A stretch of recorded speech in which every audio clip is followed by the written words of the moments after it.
Hey guys. Hello, sir. Hi, welcome back. Ah, how was the weekend, man? Here's I here was way too busy. I was actually I'm feeling bad because the model was kind of like falling behind. It's like normally I would finish each one of those classes and then we just like work on it for a while, But I've been so tired, like I said, and today is my son's birthday, 10th birthday, so I spent some time. And I was just Oh, playing. I was just playing some Mario Party with him on the Switch. uh, happy birthday to him. yeah, thanks, man. I'm gonna share my screen here. Let me show you what I have. So the stuff I did over the weekend.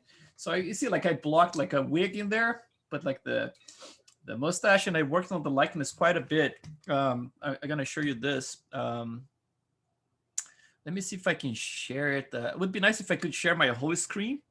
Actually, let me just stop sharing this one. Let me share the other screen. Let's see if you guys can see it. Let's try this, like share. Let's try to share this guy here and see if he fits in there. Can you guys see the whole thing? Can't see anything. Okay. There it goes. Yeah, there it goes. Can you see it now? Okay. It's because it's 4K. I don't know how exactly it's gonna work, but just to show what I have in terms of layout, I have like the paintings on the sides, and then I have the renders in the middle here, and then I try to actually see some of the stuff that I can see in the paintings in there, and just like tweaking things here and there. But just to show like this type of layout, it's like if you're doing renders, it's cool if you have your references really close to the render, so you can actually do like a direct comparison. It's like have stuff really close. Unfortunately, I cannot work like this in front of you guys because my resolution is 1080p, and the monitor I'm using to do this stuff here is 4K, so it's easy to just like have a lot of references in there. But hopefully in the future we're gonna be able to share a screen like in 4K. But I think I can bring this one up here so you guys can see it. So this is the current renders, the way it looks right now. It's like trying to find the mood, testing different HDRIs. So I have this one here. It's like this is like quick renders I did right before the class started, just like the progressive, right? Like so I stopped like right after, just to get a feel of the character in there. And I'm kind of like like starting to like him, like in terms of like there's life starting to appear in there, and so kind of like it's the part that I think is the most exciting, because like any little tweak you do from this point on, it's just like it's like it's a little bit more life, and then if you do it right, obviously, but sometimes you can just screw up the whole thing, right? But I'm gonna show you, just give you a little update about like what I did in terms of sculpture in ZBrush as well, to show like what type of detail I'm using, what type of brushes to create like the rest of stuff. You can see like his face now is not like a plain kind of surface, right? It has some, it's like some marks in here, right? There's some much more variation happening already than we had like when it was like a plain face, right? So I'm gonna go over that stuff first, just to give you an update of all the stuff I did over the weekend, and then jump right back to XGen, and do some work on next gen. So it's just like how it looks like right now. Let me just show you like in ZBrush as well. So in ZBrush, what I have is this. So let me just get the model to look like that.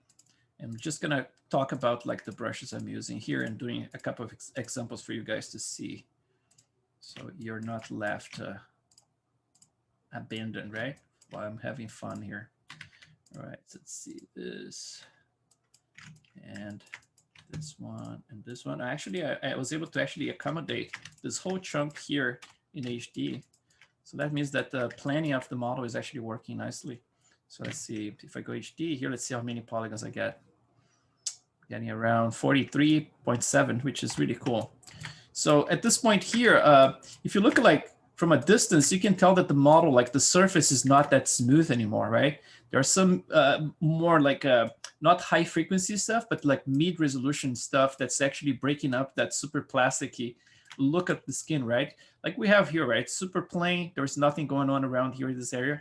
But you look around here, now we have like some, it's like little holes in there, right? And then there's some of the other things I did, for example, like the little coloring that I did for each one of those little moles. I actually added a little bit of volume now. And just to add the volume, I'm actually simply using a brush like this, let's see, neck pimple, this one here, which is basically a elastic brush combined with the drag, and then an alpha that's just like a round alpha base, like there's nothing too fancy in there. And then I'm using like intensity. I'm gonna go very high here so you can see it, but you know, it's just like it's very pointy right there.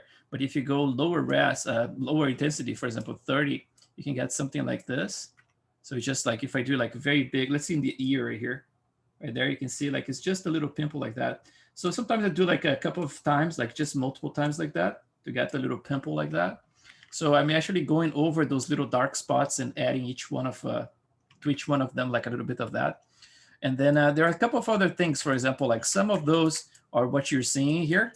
And then sometimes you're gonna see like a little bit more of this, you know, it's like high frequency stuff. So I normally go to a lower res, like let's say like 2 subdivision levels lower than the highest, right? So I'm actually at 2.7 million right now. And I'm using something like, let's say like if I use the pimple 1, not pimple 1, let's see, pimple 2. You can actually be the same one that I was using before. So this neck pimple here, if you use it instead of like this, you can get like a color spray or a spray, and then reduce some of the flowing here. Let's see, like something smaller like that. So you get like this high frequency stuff, see? So if I go even lower and maybe get an alpha that's a little bit smaller, something like 50, right?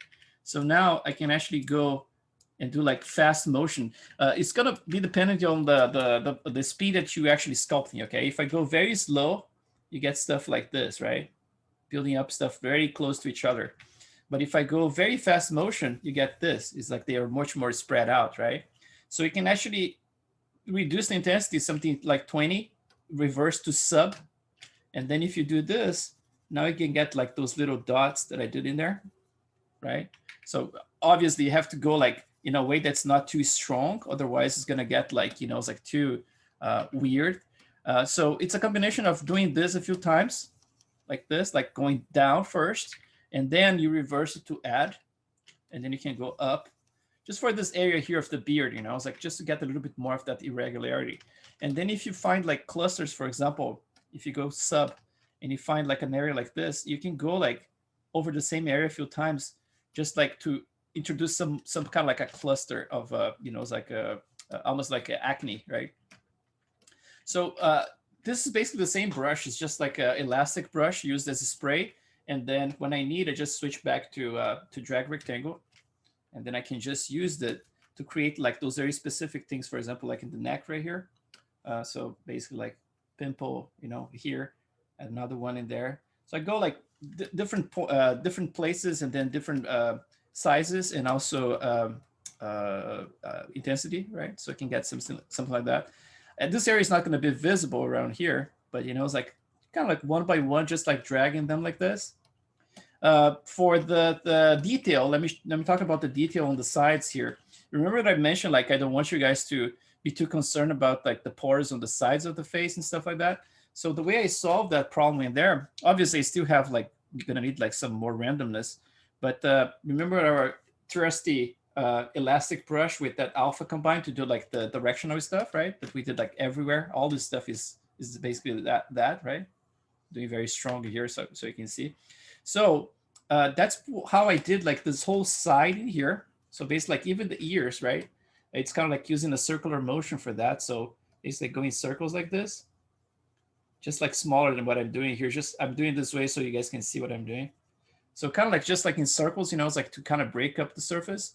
And then when I get in an area that's kind of like a cross between the pores and the rest in here, I actually use more directional, you know, it's like just pull like in a certain direction just to help to blend them, especially considering that all these wrinkles starting right here, they propagate, right? They go all the way around.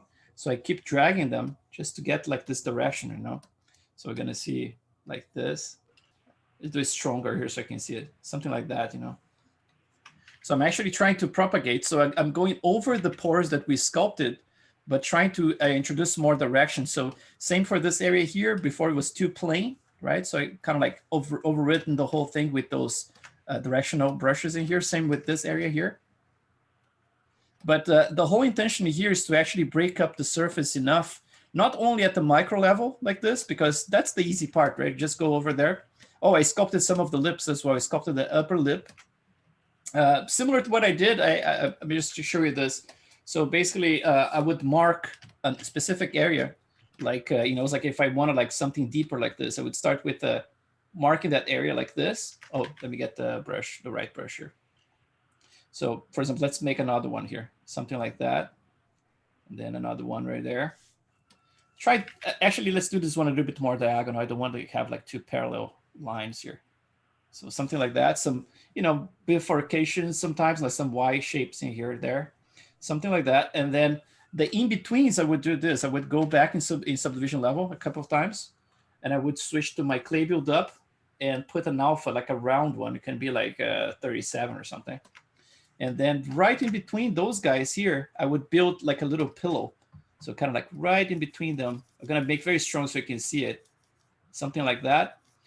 You know, it's like built like really against like you use the little lines that you just drew as a sketch, and you kind of like just go over them. And then sometimes if you see a breakup like this, you see like there's a Y shape right here. Instead of like going over, you just go like around the Y. So basically like you can create like some extra volumes in there. So for each one of those here, I added that, kind of like building those little pillows. So going all the way around. Still needs work, so it's good that I'm doing this right now. And then when I get to this area here, I'm gonna have to do more work as well. So like, again, I can go like in each one of those little spaces in here, the cross sections, I can introduce a little bit more volume. And then at the end, my intention here is to do a little pass. That's gonna be, let's see, right here. So basically switch back to my carve brush and then go with the resolution a little bit, you know, a little intensity a little bit lower, like 10 or something. And then just go and then reinforce some of those lines, kind of like going towards the center area here. Just reinforcing it, just get some more direction, you know. And some of those I can start actually dragging from the top down here. And just remember that this area here is almost like, I'm gonna need actually to introduce a little breakup of the volume in here. So I'm gonna do this now. Just go back in a couple of subdivision levels lower. Use a very, very low intensity still with my carve brush.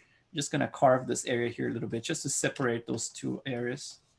So just very slightly like this. And then build up this little volume here a little bit. Very carefully. Yeah, I noticed like this area here, I'm gonna draw like very strongly so you can see. In the references, this area here was very interesting. It's almost like he had like this extra little kind of like, you know, bumps in here. So I actually build them, you know, thinking about that. It's almost like the lips themselves are a little bit receded inside of this little enclosure here. And then the frame itself goes forward a little bit more, you know. It's like that's kind of like the way I was seeing the reference in there. I don't know if it's completely right, but you know, eventually we're gonna figure it out once you start testing like different lighting and stuff. But yeah, so the lips are kind of like using a combination of those techniques. First, like just drawing strong lines, so like strong lines, and there's some a little bit smaller ones. And then there's another pass here. That's that brush I showed you guys last week, the week before actually. This let's see, skin cell. Remember, like I did this one here. I show you guys. I drew in a plane actually and just capture it as a brush. It looks like this, right? So this one here, I'm using like a very, very low intensity of it. That's basically like just like a quick sculpt on a plane, right? Just to get some of those triangle shapes in there. This is the stuff I use like for the eyelids, but I actually use for the lips as well. So here on the lips, you can just do like a low intensity, something like this, like 7 or 8. Let's try. And then, you know, see like that. So you can get some of that stuff, like just breaking up the surface.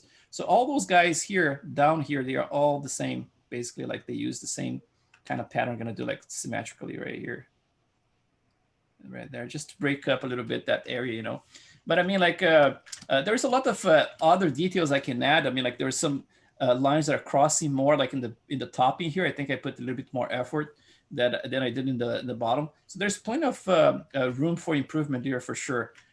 Also, like those little lines here, I have to start blending them a little bit better. You know, it's like coming from the top in here and then blending something like that. You know, it's like start with the pores themselves and then drag them all the way until you get like to an area like this. So kind of like they start around here at this edge and they kind of go a little bit further up and down. So that's the kind of stuff I still have to do some more, especially like down here. And also I broke some of the symmetry of the model already as well.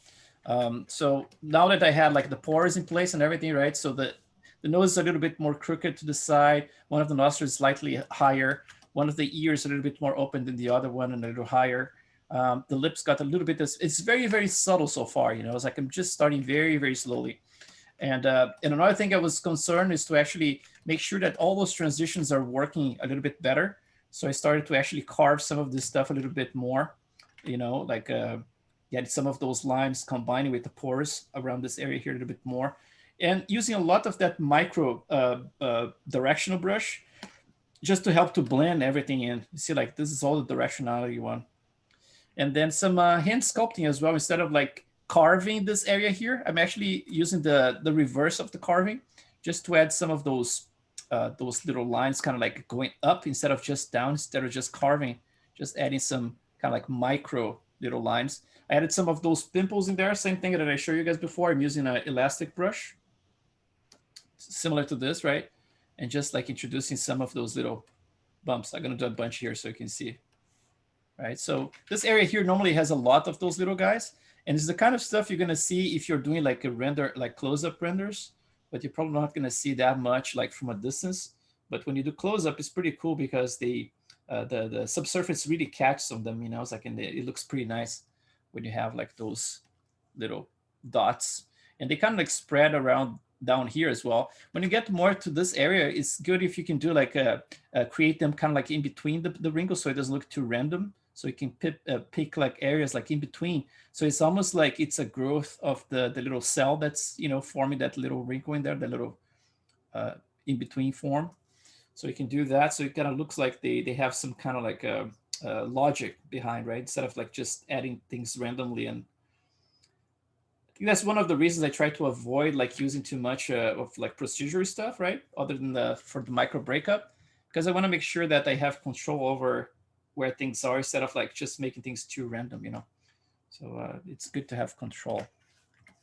But overall, I think like I'm starting to like the model. Like it's a less plasticky right now, you know? It's like just by adding this secondary forms around there, everything is it's very subtle right now because I was doing the renders, and before I had everything very, very strongly sculpted. And then, like I said before, I mean, like if you have different lighting setups, it helps you guys to evaluate the form, right? So under certain lighting setups, I was looking at some of the forms I had pretty much like, it's almost like you do like when you start sculpting something, kind of like a forced version of the reality, right? Because you want to make sure that all those landmarks are in place and everything. But as soon as you start putting this under a natural light, you start seeing things like, okay, I went a little bit too far. So for example, like the zygomatic bone here, everything becomes much more subtle, right? Like those forms, as you start compensating for the lighting, you start realizing that the forms are much more subtle than you realize, right? And then at the end, you have something that looks more harmonic, you know? It's like, it doesn't look like things are not screaming at you. I mean, like it's just enough transition between those forms, you know? The bridge of the nose, I just noticed like it looks very, very thick right here. I can just like bring this a little bit closer right here. And I'm doing this asymmetrically just to make sure that from now on, every time I touch something in the model, I'm gonna do it asymmetrically, unless it's like some fine detail that I want to save some time doing, you know. I didn't get to this point here, for example, for the ears just yet. Oh, actually, the inside of the ears, let me show you the brush that I'm using for this stuff, okay? So for the inside right here, for those little pores, is exactly the multi-pore that we are using. But instead of like using it at the highest resolution, I create them like at, for example, like subdivision level 1 or 2 in here. So I do that like that and leave it, you know, it's like kind of like a low res like this. So when I go up in resolution, they look correct, you know. But before you do this, just make sure you save the mark target, right? So you can actually eliminate stuff. So you do like a store, and then you can just create them, for example, like around that area, let's say. And then you can go to your brush, just do like a morph, right? And then you can clean things up before you go back. Oops, no RGB. Just clean up this area. Just, I don't want anything in there, just one inside of the ear right there, right? So those guys right there, now if I go higher, you see they look much more soft, right? Much softer. So instead of like something screaming at you, it's much more soft. And then for this other things here around the ears, you see like it looks like there's a little noisy pattern creating that. This stuff I'm creating with a brush here that I call like ear cells. And it's basically like a spray as well. But I'm using an alpha that has the edge is a little bit sharper. So I think it's alpha 48 or something like that. No, not 48. It's one of those 49 maybe. Yeah, 49. So 49, let's see if I'm modifying the alpha here. Yeah, and I'm modifying the alpha curve to look more like this, right? So, and also the flow, I think I have it very high. This is at 0 here. Let's see how it is at 0, but I think originally I had them higher. Yeah, it's good enough. So you see like it's a very low intensity using the elastic brush, like 32. So when you do like these circular motions again, you get this type of effect right here. It kind of like breaks up, you know, the surface with this kind of like, it makes it irregular like this. So like for this area of the ear right here and inside around here, it works very nice, you know. It's kind of like it just adds enough stuff without destroying the form. So it's, you know, that's the way I'm doing, combined with the micro bump, the micro detail, that directional one, doing circles as well, just to break up things right here. Still quite simple, you know. I don't have like, for example, like some wrinkles in here, gonna have to add, right? Something like, you know, let's see if I go back to this guy. I probably would start like, if I'm sculpting wrinkles around this area, start with the resolution a little bit lower like this, and then just like start marking something like that, making sure that it's actually conforming to the, you know, it's like to the shape of the face right there. So, and then break up something like that. Trying to not like have like super long lines, right? Like just like breaking them up, and then use some of some clay buildup and go in between them like that, just to add a little bit more volume, you know. So I have to do this a lot, like around this entire, you know, area of the ear here. I didn't do any work around here just yet, but that probably like that's the way I would approach it here. And also in his case, I mean, like this whole thing is going to be covered by hair, so you're not going to even see it. This area here probably going to start like refining as well, making sure that this little edge right here is a little bit sharper, and digging this area here a little bit deeper as well. It all depends. I mean, like all kinds of different shapes or ears in there, but you know, it's like, yeah, just like little examples of the way that I'm gonna approach this.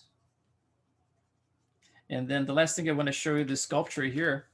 This looks a little funny. I can let's see. Let's just do a little smooth, just very slightly like that. Everything has to look very subtle, and then go back in resolution. Yeah, something like that. Just a little bit of that.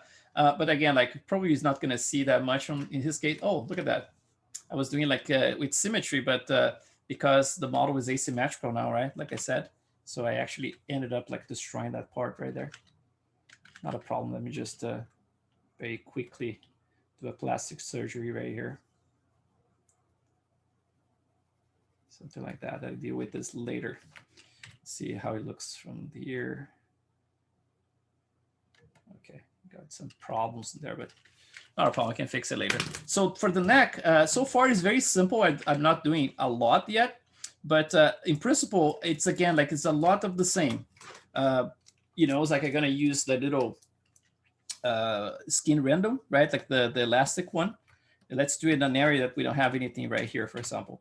So basically, like you're just gonna use the directional brush, a little bit bigger like that. And you're gonna go over and over, like back and forth, with basically like just creating a line, right? Like it's very, very, you know, horizontal at this point. So turn off the symmetry right in the middle, so we can do some more of that. And then you're gonna go in a slightly different angle, a little bit more diagonal now. I'm gonna bring it down like this, a little bit more an angle, just to create a little crisscross cross effect, you know, crisscross effect. So, and then around here, you can actually do a little bit of, you know, it's like the randomness, like just going circles a little bit, just to mix those together. So you're gonna notice like in certain areas, you're gonna have a lot of it. And some certain areas, you're gonna see more of the direction itself. So the neck, I cover a lot of area like this, just doing this. And then I come with a little brush that I showed you before, the pimple one with a spray. And then if you do it like fast enough, let's turn off the symmetry here. Fast enough, you can get something like this. Let's do this area here. So you can do like the general ones a little bit more like this. There's another thing you can do in this area here that can save you some good amount of time too, which is this. Check this out. I thought you never thought about it. Check this out, check this out. If you switch to the multi-porous, the one you had, like at the lowest resolution, and you use intensity that's not very high, for example, instead of like using the positive version, you reverse it, right? The positive one, you're gonna have like holes like this, right? So you're gonna reverse it. So you're gonna have dots, right? And because you're at the lowest resolution, let's go like lower, a little bit less intensity. At the lowest resolution, if you do something like this, that's what you get right there. Look, I'm gonna do it right here, this area. So you see like all those, like, it's almost like chicken skin, right? So you can get some nice effect, you know, it's like especially this area here around here, you know, it's like right in the middle. And then when you go back in resolution now up, they're gonna be very subtle, you know, because look at that. It just adds that little extra stuff, you know. See, those ones are barely visible right there. I could go even stronger than that. But it's a matter of like testing here and there, you know. So basically like just like those 3 passes, I already got most of what I need in here. And then the last pass is basically like just carve things manually, right? So you're gonna do like, you're gonna pick like a line in here. You're gonna start it and then stop it, start another one. Kind of like always, you know, it's like trying not to go over the same spot. And then there are a couple of like areas here that the fold's gonna happen the most, right? Like right under the Adam's apple here and everything. So we're gonna just pick certain areas where more different, oh, see, they just shot across the whole thing. More deformation is gonna be happening, you know, it's like, and then you're gonna be adding some of those. So, and then when you get to the bigger ones, what you can do, you can go back in resolution again a couple of times, and then you can actually concentrate on the bigger ones. For example, like start some a little bit more in the diagonal like this. Some more, you know, it's like a parallel to each other, but not like on top of each other. And then, you know, it's like you can introduce some of them like coming slightly in a different direction, especially like when you get right on the fold itself, you can almost like make the letter X on top of it sometimes, but not literally, right? Just like go from different directions, something like that, you know. So basically like you're sculpting with a bigger brush at this point. So just to get like those lines a little bit more reinforced, I'm gonna go a little bit bigger around here, for example.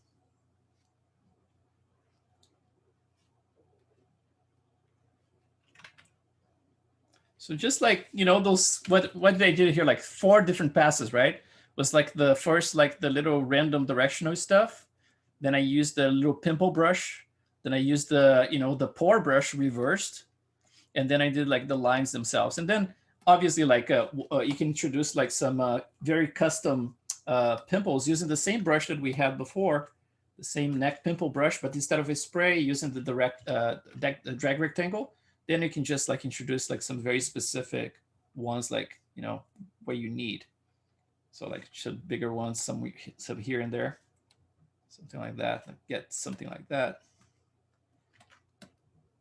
So yeah, that's basically like a couple of different things that I went over a little quick here just to show you guys that the different types of brushes that I'm using. Everything else is basically the same we are doing, right? Like it's the pores themselves and the directional brush on top of it, just more of it, just to make sure that everything is kind of breaking up the pore. Because one thing that breaks this illusion that is actually skin is when you start seeing just the pores themselves and there's nothing else, you know, so it's just like a pure pore in there. It looks a little weird, especially when you render stuff. Another thing that I did, for example, like around this area, I actually went a couple of subdivision levels lower than this resolution here. And I used the single pore, and I went over some of them, and I put a little bit more depth. So I went over a little bit more, you know, so those guys are deeper, and then more direction on top of the whole thing too. This is just like a little bit more of the same that we did, right? Like more directional stuff to blend this area here, and then some more specific ones around there, but basically the same stuff, like over and over again. Like for this area here, I did some of that today, like some of those bigger wrinkles in here, but I still have to do like the wrinkles on the forehead. We might tackle this maybe like in the next couple of days we have this week. But yeah, it's not like super necessary right now. But it's starting to look a little bit more natural looking, you know. It's like there's still certain areas for under the eyes in here. I want to, you know, it's like tweak some of those things. The way that I'm approaching here as well is using the carve brush, like I said before, like very, very low intensity, let's say like 2. And then go a couple of subdivision levels lower than this. Let's say like this is my lowest subdivision level in HD. And then I use my carve brush with intensity 2 in a very big brush like this. And then I can go to an area like that and just like, I'm gonna do a few times so you can see it. See right there, I'm carving this whole area. So it's just like introducing like the secondary forms just by doing this, you know, it's like going over certain areas, but very carefully, you know, it's like I'm gonna go over different ones and do some of this carving here. And this really helps to pop the forms, you know, it's like to get, it's almost like you're sculpting the secondary forms on top of the tertiary here, just to punch them a little bit more, you know, getting some punch on the secondary forms as well. For example, under the eyelids in here, really getting this forms. We're going to do a few times so you can see it happening there, right there, right? So like really digging that area. So you can just do like very, very slightly. Big brush, very low intensity. You can get a lot out of it, you know. Especially like for areas like this, you know, it's like to get some of this forms here to read a little bit more complex instead of like just like plastic, right? We don't want that. We don't want to look too CG. We want to make sure that all the forms, they have some complexity to them, right? Like the surface of the skin is never even. Like how many, you know, little micro scars and things we go through life, right? And building up that layer of a lot of stuff in there. And then there's acne and then all kinds of stuff that happen, you know.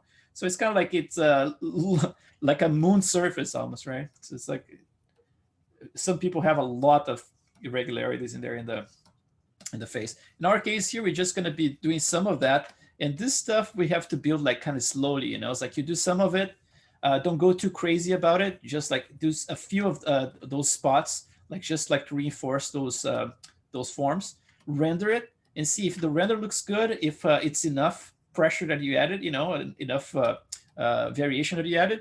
Then you go to some other area and do the same thing, you know.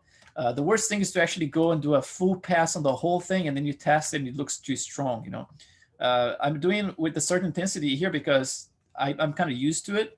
So I kind of know what to expect in Maya if I render. So, you know, but still I go like in basically like in different passes, you know. It's like I try to do things in a way that I can control and just go back and forth my renders. So yeah. So let me just save this one. Let's switch to XGen. So this is just like a general overall look on the other parts of the skin that we didn't talk about the last couple of weeks. But yeah, like my focus is always the face itself, the mask that I call, right? The face mask, which is basically the front in here all the way to around here. And that's where I go with the pores, right? And then everything else, I mean, like either it's going to be out of focus because you're going to put like a depth of field in the render, or, you know, it's like depending on the angle, you're not going to see that much. The focus is always going to be around the face itself. So I kind of like, obviously, if you're modeling something for production and you need to see everything everywhere, right? Then it's a different kind of approach. But in this case here, I mean, like I'm going to render, I'm going to do it in a way that I can render multiple angles and everything is going to look great because I know the amount of detail I'm putting in there. But at the same time, I'm not going to be doing renders like this, right? Like just to show this specific area here. Probably not. Right, so let's just get out of here. And let me save this because I got some crashes too. Like just before the class, actually, I saved my latest and it crashed. So I had a problem with ZBrush. Glad I was able to recover And then, so I have like this stuff here now. I don't know if you, most of you are probably not my friends on Facebook. You're lucky because I caused too much trouble on Facebook. But I posted something about this. Let me show you. Was asking people about this color, right? Like this piece here. What is that thing? Because like in all the renders I see, all the pictures, it's very sketchy. I cannot even tell what that is. It's like what kind of material that's made of. So a bunch of friends like replied, and the friend here, Jesus, he actually pointed me to this piece, not this one's, but this one here. He said it's called Golila. And the Golila looks exactly like this. Check this out. This is exactly what I want. So that's how it looks like in real life. And another friend posted a tutorial that someone posted on YouTube. You gotta love like these communities, right? Like people helping. There's a guy who actually built one. This guy here, he built a Golila to look like one of the, from the past. He did a very good job, but he admits that he could have done much better in terms of the proportions are not very correct. But the way that he approached, he shows all the pieces that are necessary to build this. This is basically like there is an under part in here that's made out of like cardboard. That's the support for this whole thing. And this white cloth, it's kind of like a sleeve that goes over it. So imagine like a funnel. So there's a funnel, and then this goes on top of that funnel, So you get like this kind of thing right there. Because for me, imagine like it was almost impossible to see this as that, right? Because everything is very, very sketchy. And if I'm building something realistic, I need to know how it's built, right? So that's the cool part of the research is when you start like putting the pieces of the puzzle together, right? So now I'm gonna have to change the shape of this, obviously, and all that stuff, but at least, And this, what I have here is just a very simple shape. I'm gonna have to add like all the, wrinkles and everything. I sculpt everything by hand, so I might use some of the ZBrush stuff now that has some interesting stuff going on with for cloth. But did I just save this one? No, let's save this one. But yeah, man, I love that part of the research. But let's talk about hair again. I want to introduce you guys to you probably saw this already, but this is very important. Okay, if you go to the welcome letter in this class, I think like it's 1, 2, 3, 4, 5th. The 5th link is he's Jesus, like he's Jesus, right? I don't know how you say it. We say Jesus in Portuguese, or he's Jesus. So that's the link in there, and it's a great tutorial that he made for how to create like this trick right here. It's amazing, actually. It's very clever because by default, the interactive XGen cannot do this stuff. It's like you cannot make like a bunch of different hair strands to actually follow a spline like this, right? Like a guide. With XGen Core, you can do that. But he explains here that there's a few tricks you can do to create this effect, and it works for XGen Interactive. And that, to me, that was like the last part that was missing that XGen didn't have. It's like the Interactive didn't have that the Core had. So what am I going to do? I'm going to go over this little tutorial. I'm going to do something like this. Let's get just to introduce you guys to how we're going to be approaching this. It's going to be like this. Let's create like a sphere in here. Actually, you can follow the tutorial in there, so you don't need to do with the sphere. Let's try to do in the actual model here and see if we can get it to work, okay? It's not guaranteed because I don't have a lot of experience with it. So if I fail, I'm going to regroom it, but I'm going to regroom like in my own way, just like by hand for the most part. Let's just like start with something like the mustache, right? We're going to need to do the mustache at some point anyway. So let me just get, let's see, mustache in here. It's better if I can actually name things, right? Not this one. Actually, this one here. This one's actually named. All right, so I'm going to have to figure it out like, what polygon is going to have to select because I'm going to groom right here, right? So just let's turn on my symmetry first. So symmetry, going to turn topology. I'm going to click any line right in the middle, any edge. I'm going to click this guy here to select the faces. I'm going to right click the model and say face. And I'm just going to paint around here. So let's start painting this area. something around here. And I think from this point to here, you just, let's just hide it. Just a little reference in there. Let's get this one back. So something like this. Let's do this one as well. So let's get, remember what I said before, we're going to paint more than we need, and then we're going to mask out whatever we don't need, right? We're going to use like a little ZBrush mask. We can actually use the same one that we painted for the hair, because the hair, remember, like it was isolated into those polygons right here. So even if I have some painting in the mask, in that map that's down here, is not going to affect that at all, and vice versa. So I can actually just paint this in the same density map that we had before. So just going to paint around here, bigger than what we need. Can be something like that. I don't think it's going to be more than this. Excuse me, Chris. Yeah. Sorry to interrupt. I was just interested in the eyelashes. Did you like further them on your own? Because I was really interested to see that. Not really. I mean, like those are basically the ones we did, which is basically like using the reverse clump, right? Instead of like clump at 1 was like -1 all the way. And then the same kind of like a variation in the thickness that we used. The lower ones I did the same way, it's just like much more sparse. I believe like I did the 80 in each one of the eyelids, so 80 of them. And then I didn't use actually the variation for the thickness of them. I actually did manually. I used this brush, like the width tool, and I just went to the root and just like made some of them a little bit thinner than the others, and those ones much thinner than the rest. But yeah, for the most part, was basically that, you know. One thing that I did here was actually my the line for the eyelid was different, in a different position. So what I did was this. I actually selected some edges, for example, from here. Let's double click. Which one is that? This one? Yeah. So for example, if you have something like, oops, not this one. Let's get this one and all the way here. So for example, like I needed at some point to move those edges away from this area here because they are too close. I mean, like it was too close to the eyeball itself. So I selected a bunch of edges like that. And in Maya, you have this slide edge loops tool. Yeah, I don't remember exactly, guys, where it is here, but it's here somewhere. Slide. It's because I have all my stuff right. Oh, right there, slide edge, right, and their mesh tools. So this guy here, actually, I can slide things using the middle mouse, right? You can also slide with Shift Control. Oh, there you go. So check this out. So with that, you can either do it with a bunch of them or just like one at a time. So you can actually control where they are. You know, it's like, so that way, without having to go back to, you know, resculpt that area in ZBrush or something, just here in Maya, just like pull things.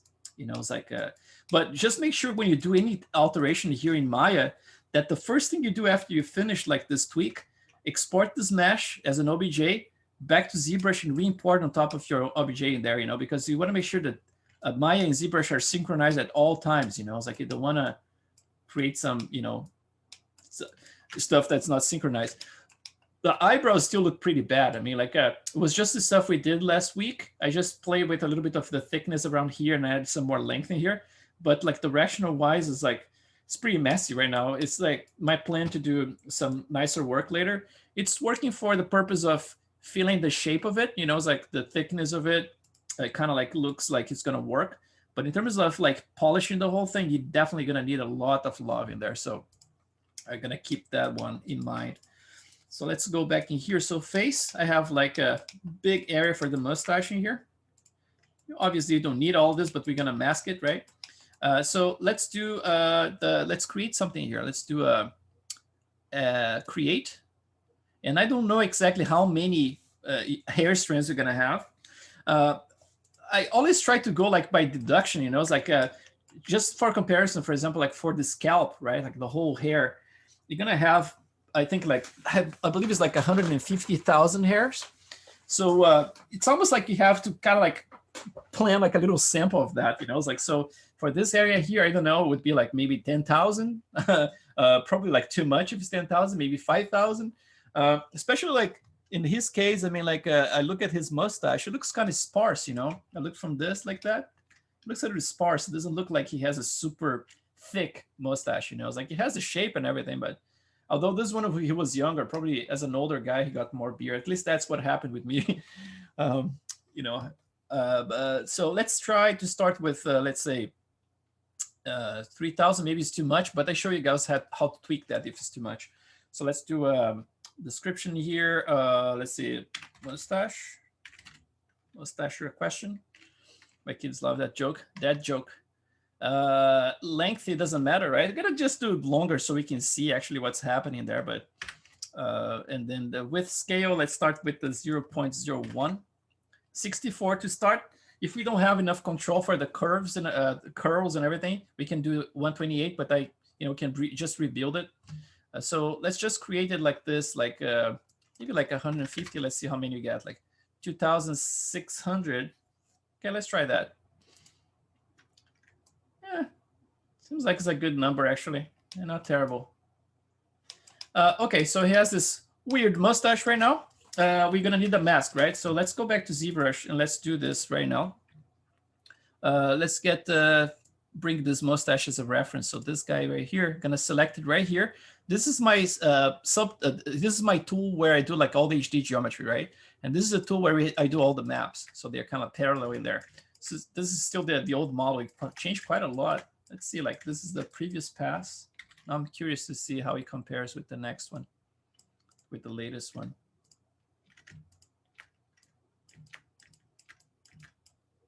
It changed quite a bit. Let's see.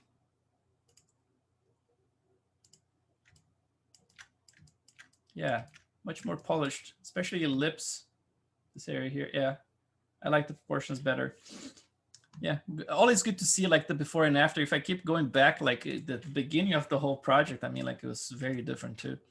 Okay, so let's see. So that's the guy right there. Let's get the mustache in here. So let's do an append and get it right there. That's the stash. And let's go to the hair density, right? So we use this one here for the eyebrows, right? This one we painted last week. So let's do a similar thing here for the eyelashes, for the mustache, sorry. So let's do, I just switched to like what, standard. Let's go to not plain black, but something like very dark like that. And then let's just get some of this painted right here. So let's see if it's working. Oh, not this way. Yeah. There you go. Okay, let's start with something like this. Not going to be super precise, but I'm going to do some of that right here. Just for us to have a little idea about what we need. Probably around here. And then from this point on is going to be all mustache, right? So we just paint this one back white. So that's basically like a little outline. Let's get this down here. Looks like Hitler. All right, something like that. And then this could be our little mask right there for the, can go a little bit lower, something like that. And then hopefully with the groom, we're going to be able to actually tackle the shape, the final shape.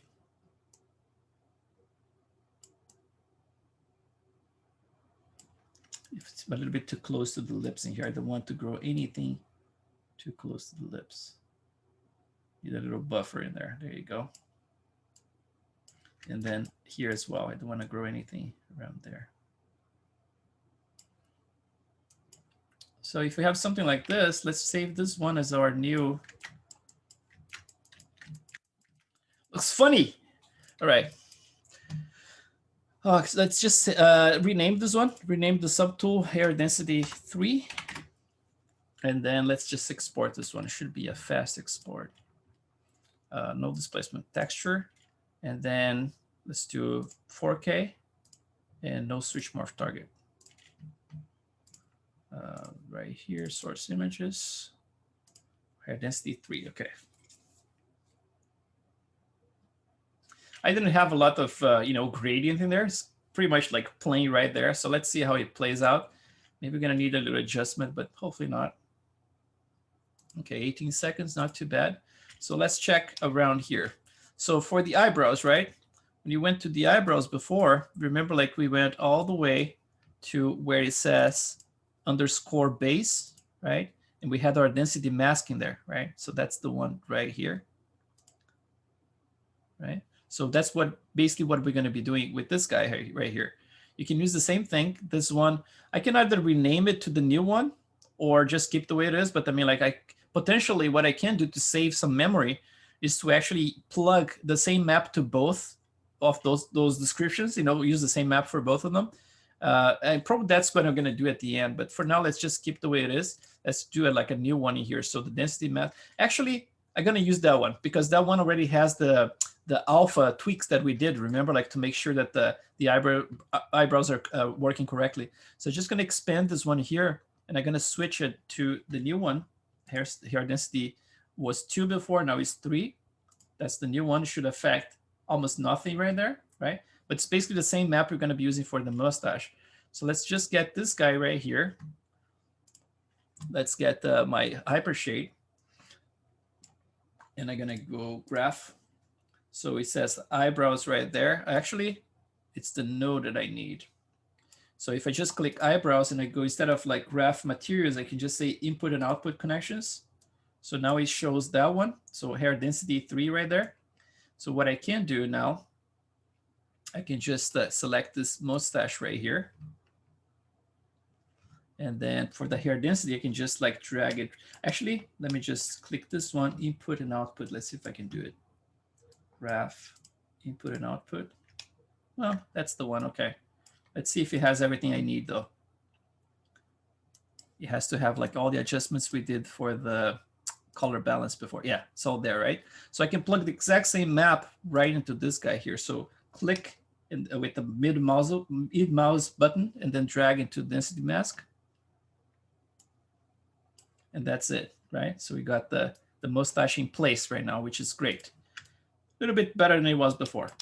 All right, so now that we have that, let's play with the curves, right? And so I'm gonna have to refer here to Jesus tutorial that you guys can follow with me if you have it open in there. It gets a little tricky at some point, but it's not complicated. It's just that you have to do things in a certain order, you know, in order to make it work. So I'm just gonna go to this one, and I'm gonna create like a guide. So a guide modifier. So I'm gonna go mustache, then guide, that one. And then I'm gonna have to click the guide itself, create a description in here, the guide system in here, right? It shows up like that. So remember, like we don't want all those guys here like automatically like this. We wanna control where we're gonna put them. So the next thing I'm gonna do, I'm gonna expand the guide all the way to this little box in here, the green box, and all the way to the sculpt. I'm gonna click edit, and I'm gonna click this little box. Make sure those two things are clicked, edit and then in guide, okay? And then we can use that brush that we should never touch because it's too buggy, density tool. And we're gonna click this one, gonna double click it just to access the parameters, right? And the only thing that I use this brush for is just to flood things. So I'm gonna go flood, make sure the value is set, paint operation set, value is set to 0. I'm gonna click flood. So we got rid of all of those, right? So now I can start fresh by just creating exactly what I want, right? So I'm gonna create like 2 of them. Let's start around here. And then as soon as I create them, I'm gonna switch to this groom, the groom brush, not the how you say, like the comb brush. And I'm gonna go and I'm gonna comb that. So let's start with kind of like a simple shape like that. And then once I have that, I can actually freeze them like that. I'm gonna go to the next one now, so this one. Always with this and this clicked, right? So I'm gonna do like the last one, let's say around here. So I can just go, let's get this one longer, right? Let's do this one longer. We're gonna have to twist it and all that stuff. It's gonna be fun. But I don't know exactly which ones. Maybe like the ones that are gonna twist gonna be a little bit higher in there. I'm not sure, but I'm gonna have to see. Let's see if we do something like that, just as a little sketching there, right? And then we deal with the actual shape later. Let's freeze it again.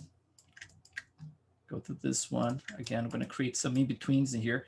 It's good that we have enough, you know. It's like to have more control over the stuff, you know. Let's see, like we have those many. let's start with those to do the whole trick that Jesus tells us how to do it, right? And let's see if it works first, and then we can go further with more of those. But for now, let me just like unfreeze them so they are all there. So let's see how it works. So he's saying here that we need to create like the guide and have the in guide just like we have in here. But we also have to click the top node and we have to create a clump modifier, right? The clump modifier. So the clump modifier at this point is actually doing that random thing, right? That's when we did the eyelashes. Remember what we did? We actually had to go to the clump and we switched like this density here from 1 to 120, something like that, right? Just to get more clumps. But in this case here, we're just going to keep the way it is. And let's say now we want the clumps to be formed just around those guides. So we have absolute precision about everything, right? So let's say now we have the clump and the guide. So let's switch to a node editor here, which is this guy right here. So if you go to Windows, node editor, so you open this, right? So you're going to have, let's see which ones you have to click here. You have to click the guide and the clump. So the top node and the clump. So let's do one of those here. Let's see, this one. Or maybe this one. I think this one. Did it work? This one, this one. Yeah, I think it's too much information here. We don't need all of those things, but let's see. So we're going to need the shape itself. So this is the in-guide shape. Let's see, in-guide base, in-guide shape, this one here. And we're going to need the clump itself. So in-guide shape and the clump. So those two are the ones that we're going to need. And then let's expand them. So basically, let's see if that's correct here. If you click this little box here a couple of times, it actually expands everything, right? So you're going to see he's saying that what we have to do, we have to connect the out spline data, this one here. From the out spline data, he's telling us to connect to the input points. So out spline data, this one, click, drag to input points, release it, right? Now you need to select the clump node and search for at the bottom for extra attributes. So you're going to go to the clump itself. You're going to go scroll down all the way here where it says extra attributes. And you're going to say use input points, that one, right? Now everything is connected. So what you have to do now for it to work, according to him, you have to turn off and on the clump system. So let's try that. I'm going to click this one. I'm going to turn it on again. Look at that. That looks really cool, man. So with this, we can actually do the entire hair using a similar technique, you know. Obviously, I mean, like if you're considering the clump itself, right? The clump itself, now you can actually control how much clump you want to have, right? There's all those controls you can have. But the cool thing is, like, if you want like to have multiple of those, for example, like to have more control over things, it should work really cool, you know. Now, I'm not sure if it's completely interactive. For example, like let's say if I want to add some more in here on the fly, let's see if it does on the fly or if you have to keep like turning on and off, you know. So let's try something like this. Oh, it actually works. Look at that. That's amazing, man. Easy peasy. Okay, cool. So let's try this. And then I think like I'm going to use a lot of this for his actual hair because it's kind of complex, you know. But now I can actually play with looking at the references here. Let's see. His mustache. Either that or I can actually do a, let's see, mustache. This one. Be cool if I can make it transparent on. Let's try that. Let's see if I go to this guy. And then let's try to make it transparent somehow. Let's switch to maybe like a Lambert. Let's try, not AI, let's try the regular standard surface. What happened in there? That looks weird. Let's try Lambert maybe. Yeah, there you go. Transparency. That can help, right? That's gonna be cool. Yeah, it's just a little bit transparency like that with the Lambert. And then let's grow this thing. So I'm gonna do like more length. And obviously, to make things faster for me, I can at any time just like turn it off the clumping here, and just like do something like this. And I'm not sure, it's like in terms of how this is going to be, if like this last one is going to be the one that's going to be doing that, or if it's a combination. It's probably like a combination of multiple pieces that are going to come together right there. So I'm going to start with this guy here, the last one, but I'm going to have to drive like the other ones into the same kind of length to be able to accommodate that shape. I'm going to just like reshape a little bit like that. And then let's grow it even further. My intensity is very low right now. I'd like to do stuff very slowly right there. So let's try this. Get something like that. And then still like we don't have enough guides to make sure that everything is combined correctly, right? But just as a starting point, I see some promise in there, like a thank you, Jesus.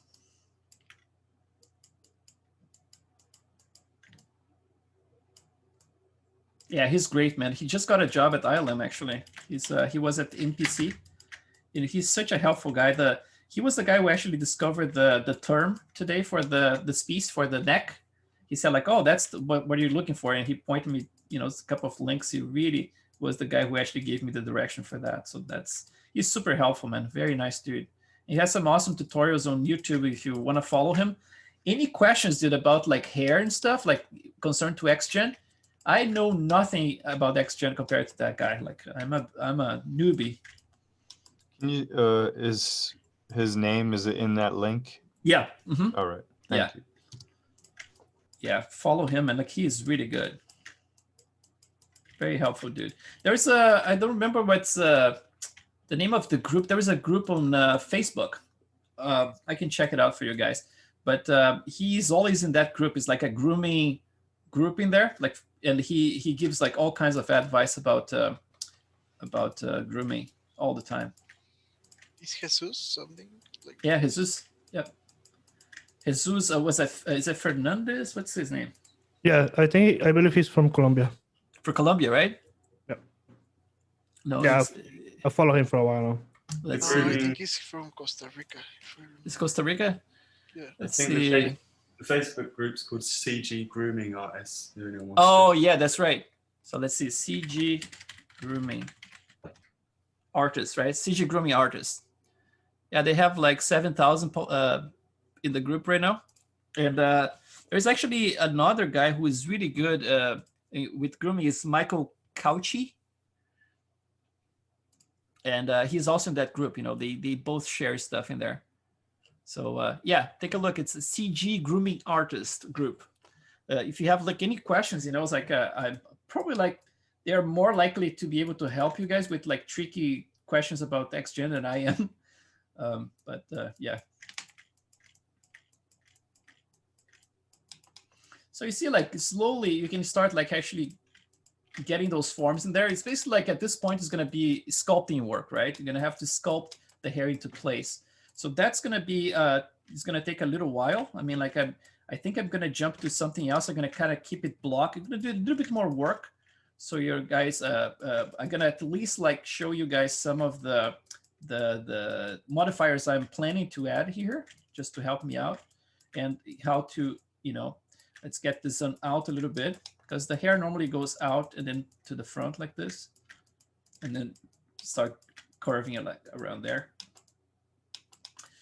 So let's see, this one is here also. I'm going to probably make a little bit longer, because I want to make sure I have enough going towards that point in there. I'm going to do that. Looks very pointy right now, huh? But hopefully at some point we're going to be able to make it look pretty nice. The long hair is going to be pretty tricky, because you're going to have to do this with a lot of curves, and just adding curves, it's something that takes time. I mean, like just the time we have for those classes is not time enough to add all the hair or anything. even this just the splines, you know, it's like, because you have to do it with a certain control. Lots of, I'm gonna show you a couple of tricks that I use tomorrow. Because I mean, like, I'm not like necessarily a grooming artist, you know, it's like I do my thing and I make sure that things work, but I'm not a specialist in pretty much like anything, right? I just hack my way through this CG stuff, right? But I mean, in terms of the way that I approach stuff, sometimes it's not like the most technical. Now ZBrush, yeah, ZBrush, I know a few things, so I can kind of do, but at the same time, I don't know like all the newest stuff, right? The cool guys use these days in ZBrush, like all the hard surface stuff, I'm completely oblivious to. So let's see. So yeah, I'm gonna keep adding more curves in here because I want to make sure that those clumps all work, right? But my intention is gonna be at the end to switch this one on, and then when I have something like this, then I'm gonna have to control, for example, how much clump I want to go. So if I want to do a little bit more like that, right? So far I have just a few of those, so that's going to create some kind of weird effect, right? But as long as soon as I start putting more of those in place, let's add a few more in here, then I'm going to have more control over, you know, it's like how things going to look like. Let's get some from below in here as well. See, like as soon as you start adding more of those, you can get like a little bit more control, right? Let's get some other one around there, and then some around here. So those ones actually going to drive a lot of those guys. So maybe going to, oh, should I undo? Oh, there you go. Sometimes the undo can break XGen, so I'm always afraid. So I'm going to just hide the unguides for now, just like keep those ones in place, right? And then the other things I'm going to add in here, definitely, please, every single time you add any type of hair to anywhere in the model, please add some noise. You know, it's like people just forget to add noise. I keep asking people, add noise. Don't be afraid of adding noise, because it's just like you have to break up that CG look. You know, it's like you remove noise, CG, right? You add noise, that's not quite CG. Like it really helps. But obviously, you get, yeah. Well, do these guides stack? Like, can you do guides and then have guides control more, you know? Control, what do you mean? Well, you know how the edges go up, right? Uh-huh. Could you have guides that determine the length of everything, and then you have another set of guides that do the curve up or something like that? No, we actually use the same guides to control both. Yeah, so if you have an area that you want to be shorter and more curved, you just sculpt like that, short and curved, and then it works like that. Okay. Yeah. But one thing that's cool about the guides is that just like with the other guys in here, like let's say, you see, I just added this noise in here in the mustache itself modifier, right? But basically, like this is a subgroup of this group here. So every time you have this little green box, it accepts all the modifiers. So if I do something like I'm gonna add like a noise right here, basically now the noise is applied to the curves themselves. So you can add like change the frequency of the curves. So you have like extra control for this kind of stuff, you know, it's like you can add like more magnitude. So you can add like a clump into the, just for the guides themselves. So it's pretty powerful, you know, I can do a lot with it. Let's see if I don't break it, if I delete it. Oh, yeah, good. I'm always afraid of deleting stuff, man. So yeah, please add like noise, you know, it's like noise is very important to go from this to this. And again, like in the render, sometimes the viewport, sometimes you think like it's too much, but when you render, it's not that bad, you know. And also be curious about the parameters for each one of those things, you know. There's a lot to deal with here, but that means you have a ton of control over everything. So let's say I just added this noise thing here, right? But you see, like right around here, it's not noisy at all until it gets more towards the tips, right? It's because the noise has a curve. So if you look at the curve right here of the noise, it looks like this, right? So if you go spline, pay attention to every single curve you can find like in XGen, because everything is very powerful.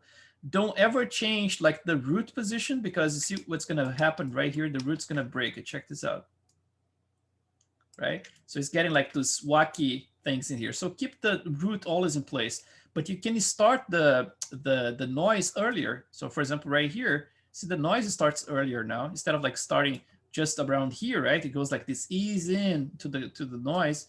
You can start the noise right here. It looks more natural like that, right? So if it's like kind of like this. So you can do that kind of stuff instead of like having something boring like that, right? It's like straight. Can you start something like this? So like every single one of those curves, like for the clump as well. I mean, like you can create all kinds of, you can actually create shapes with the clump by using the way that it works. You know, it's like, for example, let's say remove this one. So we have the clumping here. And again, we have this curve in here, right? Again, the same thing, like this one for the clump has to be a 0.5. If you change it, things get wacky, right? Like you look at the roots, everything gets wacky right there. So I'm gonna return this one to 0.5. But let's say if you wanna shape this whole thing, check what you can create like stuff that looks like feathers by doing this, you know, it's like just sculpting. So basically like you can go up with the clump like this, for example, and back down, you know, it's like, or, you know, it's like more like that, or, you know, it's like depending on how you have the things clumped in there, you can reshape the whole thing, you know, it's like reshape the whole look of it. I was doing some tests and I managed to create something that looks kind of like a feather, just like by using this, you know, it's kind of cool. But yeah, so let's just make sure, keep this in mind, like use the clump like with those techniques that Jesus mentions, which is really cool stuff. And don't forget to add noise, right? Sometimes multiple levels of noise to be able to capture that. And then on top of that, like don't forget to incorporate a new shader, right? So the shader we're gonna do here, we're gonna actually copy the eyebrows for now. So just gonna click right here, my hypershade. With the eyebrows selected, just gonna go to the hypershade, I'm gonna say graph materials and selected, so it's right there. I'm gonna do a click on it and then Control D to copy it. And then I'm gonna rename this one mustache. Chris? Yes. One more is, are you able to twist like the ends? You know how people twirl the ends of their mustache? Yeah, you can do that too. Yeah, you're gonna have to do this with the clump itself. I would say, for example, like if you do like this, let's see, clump, you would have to do something with a curve right here. Let's say clump curl. Let's see if this is the one. Let's crank all the way. And let's see curl scale. Let's see what happens with this one. It's not quite that, but I mean, like what we can do, we can actually play with this curve, I think. Let's see, 0.5. Spline. Let's get this one to a spline as well. You can keep it like unclumped from here, and then this one we can clump, actually twist quite a bit. Let's see if we exaggerate this. So there's not a twist modifier? Basically, this would be like a twist modifier, but you have to actually, you know, it's like the way that you're gonna control it. I would say like either you use something like this now with the right parameters, I suppose, which I'm not using here. We get confused here. Or you can do it by hand. You know, it's like normally when I sculpt stuff next gen, I do by hand. I'm gonna actually open like a scene I have done in next gen of my wife, and you're gonna see that a lot of stuff is just like hand sculpting. You know, it's like this stuff. Like I love this stuff to be able to help me like to create more variations and stuff.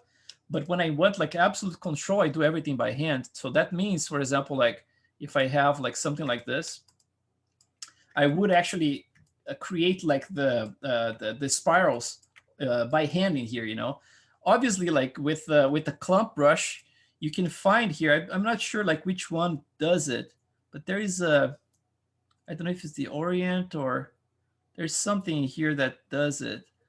Just I believe that's the one that would do it, actually the curl one, but you would have to use like the correct parameters to do it. And also like you would have to use the curve to control that.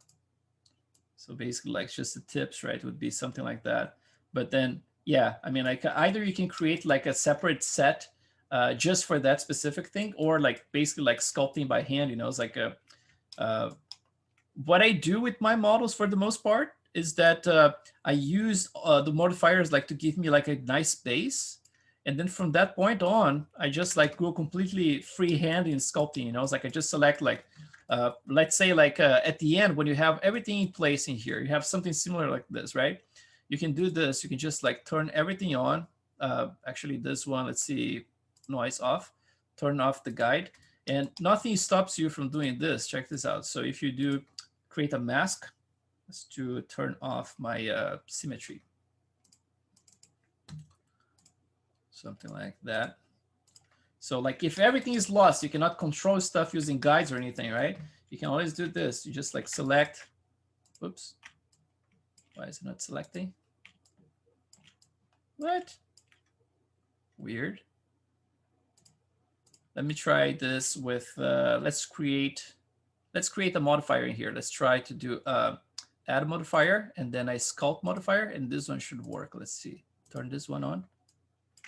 Yeah, this one is working. Okay, so let's say if I want to control just that little tip right around, let's see, just this one around here.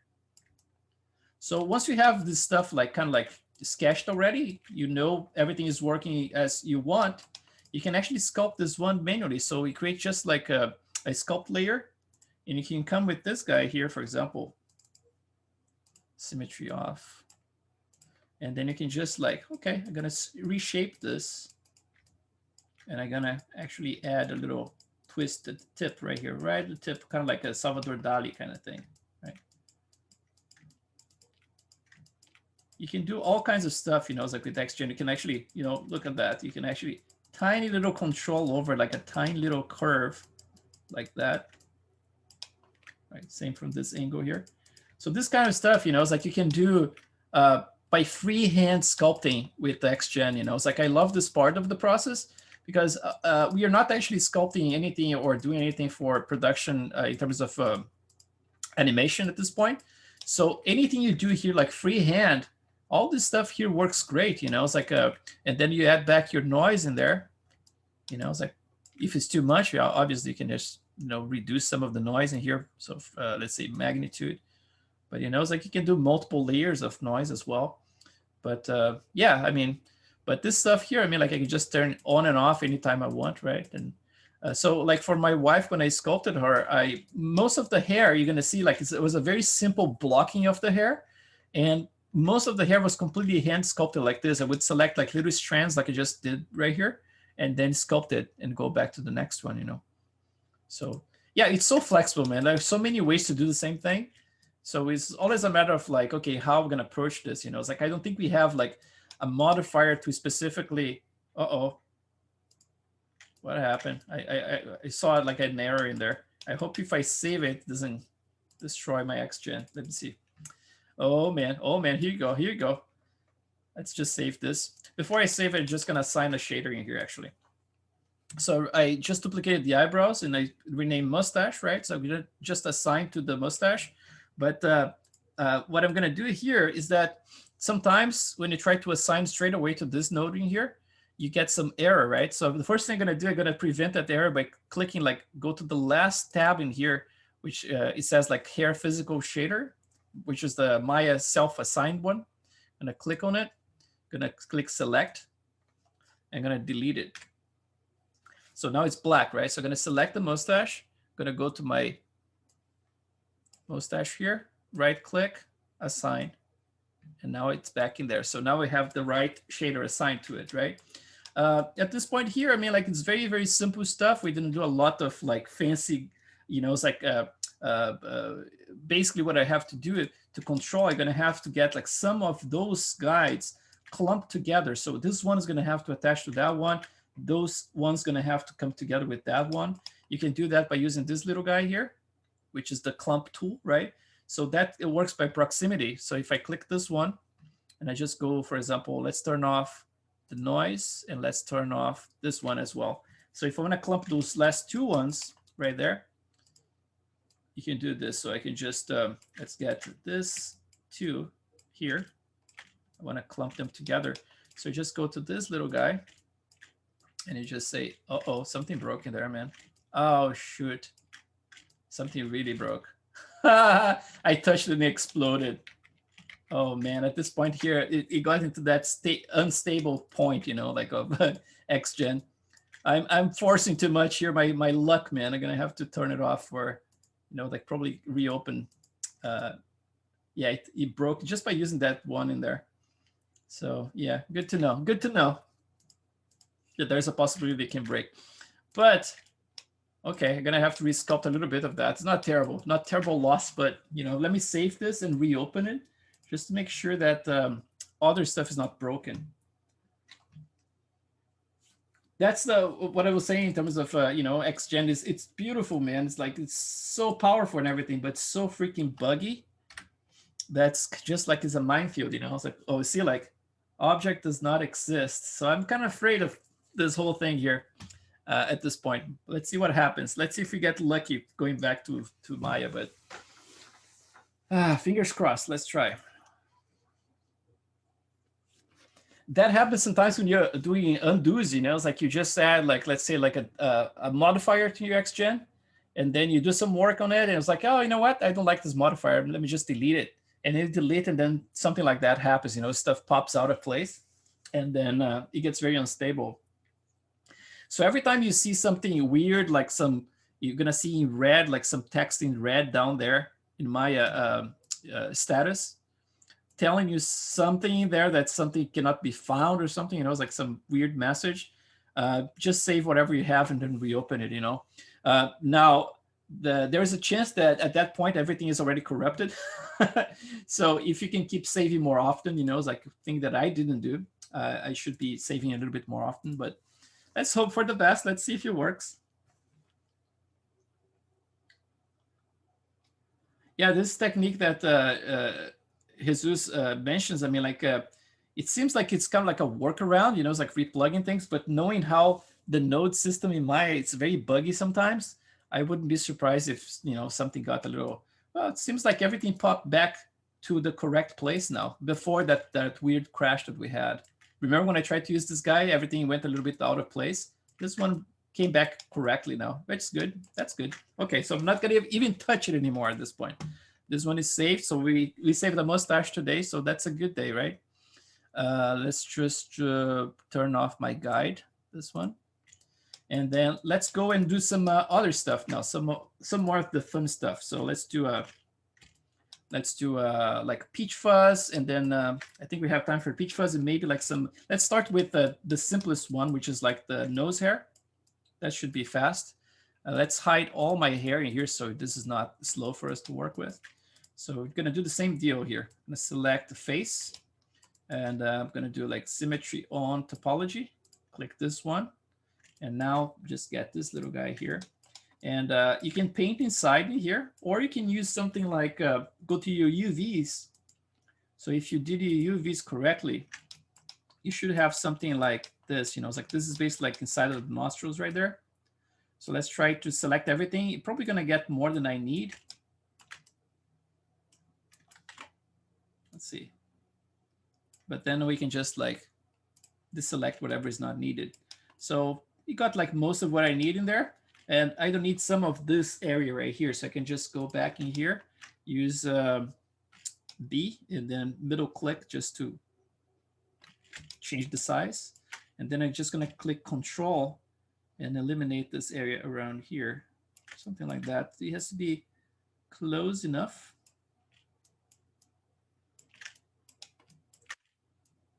And then we can just like blend the little ones that are gonna show up in here, right? So let's try like the hair for the nose is quite simple. I mean, like they go fairly straight inwards. So I'm just gonna go like interactive. Don't know how many exactly we're gonna need in there. Let's start with this like 1,000 in there. So let's do nose hair, and the length I'm gonna start with 0.5. 0.5 might be a little bit big, but we can change that length later. Let's start with 0.5. And then the width scale, fine. Let's do a little bit thinner, maybe. We can do this later too. CV count, we don't need much. But since there are not many, let's keep 64. Let's do a create here. Let's see what happens. So you covered that whole area, right? Like they're very thick right now. So we're going to start refining it very fast here. Stuff that we spoke about already. So first thing you're going to do, let's go to the thickness in here. Let's reduce to 0.08, a little bit thinner. Let's get to the curve, the width ramp. First thing you're going to change is going to be spline here.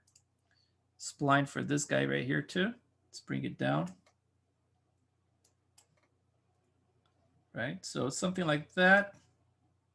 Actually, let's make the root a little bit smaller, a little bit thinner, and then bigger, bigger, and then very small at the end. And now the length looks very long, but you see, like when you create any description, it creates a scale for you in here. So the scale, you can actually bring it down like that. And then the other thing you can do, like in terms of the amount that you have in there, remember I mentioned, like if you want to change the amount, you can actually go to the top node, go to your nose, go to the underscore base, whatever the name is, and you can crank the density here. So for example, if you have too little, you can actually double that, right? Or you can just like reduce it a lot. So you can actually play with this. You just have to be careful, because if you have a lot of modifiers assigned to the whole thing, sometimes this creates a lot of trouble. You know, it's like sometimes if you have modifiers and you change this, the look of the entire thing changes.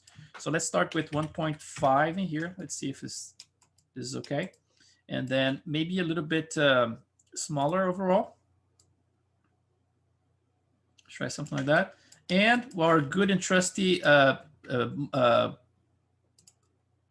we call like the noise modifier, right? So let's do a noise modifier, and then a noise modifier here. Let's change this magnitude here. So it's like, it's fairly okay, but not like super scraggly like that, and not straight. So something kind of like that. That should be good enough. And then obviously right now we can do anything we want, right? We can just do like a sculpt modifier in here. Click this one, make sure it's edit on, click the top node and edit. And then I can just like shrink, so the thickness of each one of them, I can actually make things a little bit smaller. It's a little bit bigger now. So let's try. Oh, it's because I have like my minimum and maximum at 0.1, 0.01. So it's gonna be, if I do this way, I can go slower, you know, it's like, so my increment is minus 0.13. So I can go like very slowly, just make some of those very, very thin around this area here, until I can pretty much like make them disappear if I want to. But just make sure that there's a nice blend, you know, it's like, so right now they're a little bit long in here as well. So you can just like make a little bit thinner first around this area here, around the edges. And then I can go with the size, like the length of it, and just do the same thing, like increment like negative, and then make them a little bit smaller. Oh, one thing that's happening here is going across the model. See, I'm painting this area here, and that area is being affected. You have to make sure that this brush fall off in here. So there is this filter back faces affected, and the other one, this one is affecting the screen, right? So if it's screen, it's going to shoot across the whole thing. If you want to make sure you're just like affecting this area, you change to a volume or surface. So let's try surface. And now this is affecting just here. It shouldn't affect the other ones over there. You know, it's like the other side of the model. Sometimes I like to use the screen one for certain things, but sometimes if it's like going across the whole thing and destroying it, then it's not a good idea. But you see, like this kind of stuff like just shows like how much control you have, you know, instead of like using a lot of masks and stuff. Sometimes I just like use this to just shrink them into something very, very tiny, you know. Let's switch my how we call like the symmetry off. Let's turn it off, and let's just shrink those guys as well. You can do something like this, you know, it's like make tiny and then make it at the same time make a little thinner, and you can get rid of a lot of stuff, you know. It's like and really this guys, because once you have the peach fuzz everywhere, those guys are going to start blending with it, you know. So look at that. So now it has a nice little blend in there. Now we need a little color. So we're going to do the same thing. You're going to select the top node, go to the last one here, last tab, hair physical shader. Going to click select, going to press delete. So that's gone. All right, so we have like very black hair here now. So let's do like a mustache right here. I'm going to duplicate my shader again. I'm going to start with the same shader. Mustache, let's do like nose hair, something like that. And that's gonna go click that one, right click, assign material. And now we have, oops, did it assign it? It didn't actually. Let's see, nose hair. Interesting. Oh, it's still there. Look at that. So let's select, delete. What? Oh, what did I do? What happened? Select. Oh man, did it delete my whole thing? Oh, that sucks. Let's see if I can assign it. It shows up magically. No, I think it deleted my hair, man. Dang it. Dang it. It's one of those cases, you know, it's like the undo thing just like destroyed it. XGen, man. Jesus. All right, let's do it again. So this is selected already. Let's do it again so we can learn very well. I did it on purpose, okay? All right. So that's it. All right, let's start again. Let's try, select this guy, select, delete. Let's see if it's still there. Oh man, it's still there. It's weird. Let's see. No one's here. Now it worked. Okay, so let's start with this first since it worked now. Let's see if I remember. This one is 0.08. This one, we're gonna tweak the curve to something smaller at the root. And then spline, spline, all the way down. And then the center is gonna be a little bit thicker right there. For the length, I had something around, I think it was the scale, something around 700 or 600. It was like 600, something like that. And then we had a little noise modifier, which was a little bit less than this, so something like that. And then I think the length was a little bit shorter. Let's see. Let's try something like that. And then we went to nose hair. We added another modifier, which was the sculpt. This one, added. Then we went to this guy here to shrink some of them.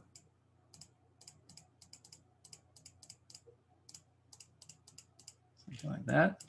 Same with those guys. Shrink, shrink, shrink, shrink. And then finally we added, reduced the, let's do asymmetrically as well.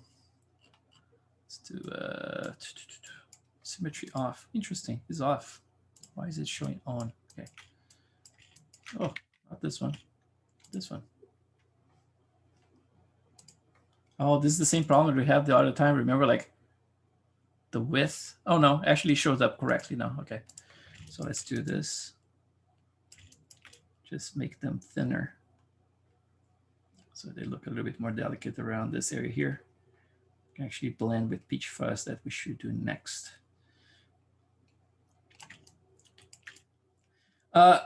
One thing that sometimes, like if you never use like those systems, you know, it's like you keep thinking about like a way to do like with one node to do multiple things. And sometimes the best way is to actually break into multiple nodes. What I'm trying to say is that sometimes, you know, it's like if you want to have like absolute control over stuff, you can break up like one thing that you thought it would work better as a single description to break into multiple descriptions. There are a couple of examples. For example, like my old lady, when I was trying to split her hair, I was having a lot of trouble. I ended up like selecting just like half of her scalp and then grooming just that side, and then a secondary description to the other side. The part that sucks is that you cannot, for some stupid reason, you cannot copy attributes from one to another one. You cannot say like, oh, copy the thickness and blah, blah, blah from this to that node.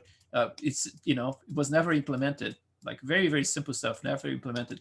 So you have to basically like copy the parameters by hand, but it's a very, very nice way to have a ton of control over stuff, you know? So yeah, make sure that when you're doing stuff, don't think like you're gonna do everything with a single description, you know, it's like you're gonna be able to accomplish a lot. You probably can if you do like use lots of masks and stuff to control things precisely. But sometimes it's much better if you know, it's like if you're struggling to create, like, for example, some flyaways in here, like that, breaking up this form right here. For example, you're trying to add some noise combined with a different modifier for you know, it's like a map, like a noise map assigned to your noise modifier, and you're having trouble creating the flyaways that way. You can simply select those same faces you selected before to create the mustache, create a brand new description with much less hair, for example, and then assign some stronger noise modifier, and you can have like the flyaways exactly the way you want, you know. So there is always a way to create things, you know. It's like it's just a matter of like figuring it out, like what's the best option at that point. If you're fighting too much to do in a certain way, sometimes like you just go for like a manual sculpting, you know. For example, like let me just save the scene. I know we are kind of like a little bit like it's 9:35. We still have time to do the peach fuzz, so I'm just gonna go very fast here back to Jessica model, and I'm gonna show you guys what I'm talking about, like manually sculpting stuff, like artistically sculpting, right? Or as I call it, you know, it's like not having enough skills, so it can actually hack your way and still create things, you know. So there is always that possibility too. So let's do this. What I like about tools like XGen and then ZBrush, you know, is that there is not like one single way of doing stuff. There are multiple ways you can create the same look. It's just like either you do more manually, or you use more formulas, or you use like more nodes and maps and things like that. But there is always a way to accomplish it, you know. So this arrow here is just referring to the color spaces. It was not aces back in the day when I created it. So, but we are not going to be rendering. I just want to show you how I have the hair set up. So you see, like for her hair, he has a lot of those intricate kind of like, you know, it's like curves and stuff like that. Like, you know, all like pretty cool, right? Like they're, let's see if I have my renderer here, if I have anti-alias, because it looks like it's not on, but I might. Yeah, it's actually on. It's just like it's just too much stuff, I guess. So so it looks like this, right? So you would think like, okay, he did a great job with the guides. Like, no, this was a hack job. So check this out. I needed the result, so I sculpted the result, right? So so for example, right here, let's break down this whole thing. So the nostril hair, right? She had some nostril hair in there, so I'm gonna just turn it off. Nostril hair is gone. It has the peach fuzz in here. Let's turn off the peach fuzz. Have the eyelashes, right? So we're gonna turn off the eyelashes and then lower eyelashes. And then I have her eyebrows, turn it off.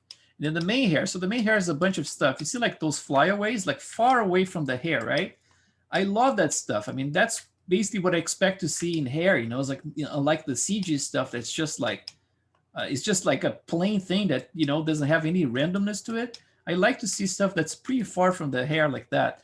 So you see like I have a flyaway description just for that. So instead of like fighting stuff, this is all it is. Look, it's a very broad, very low density, which spreads out quite a lot. And this one just breaks up the hair itself. So you see like, this is the flyaways right here.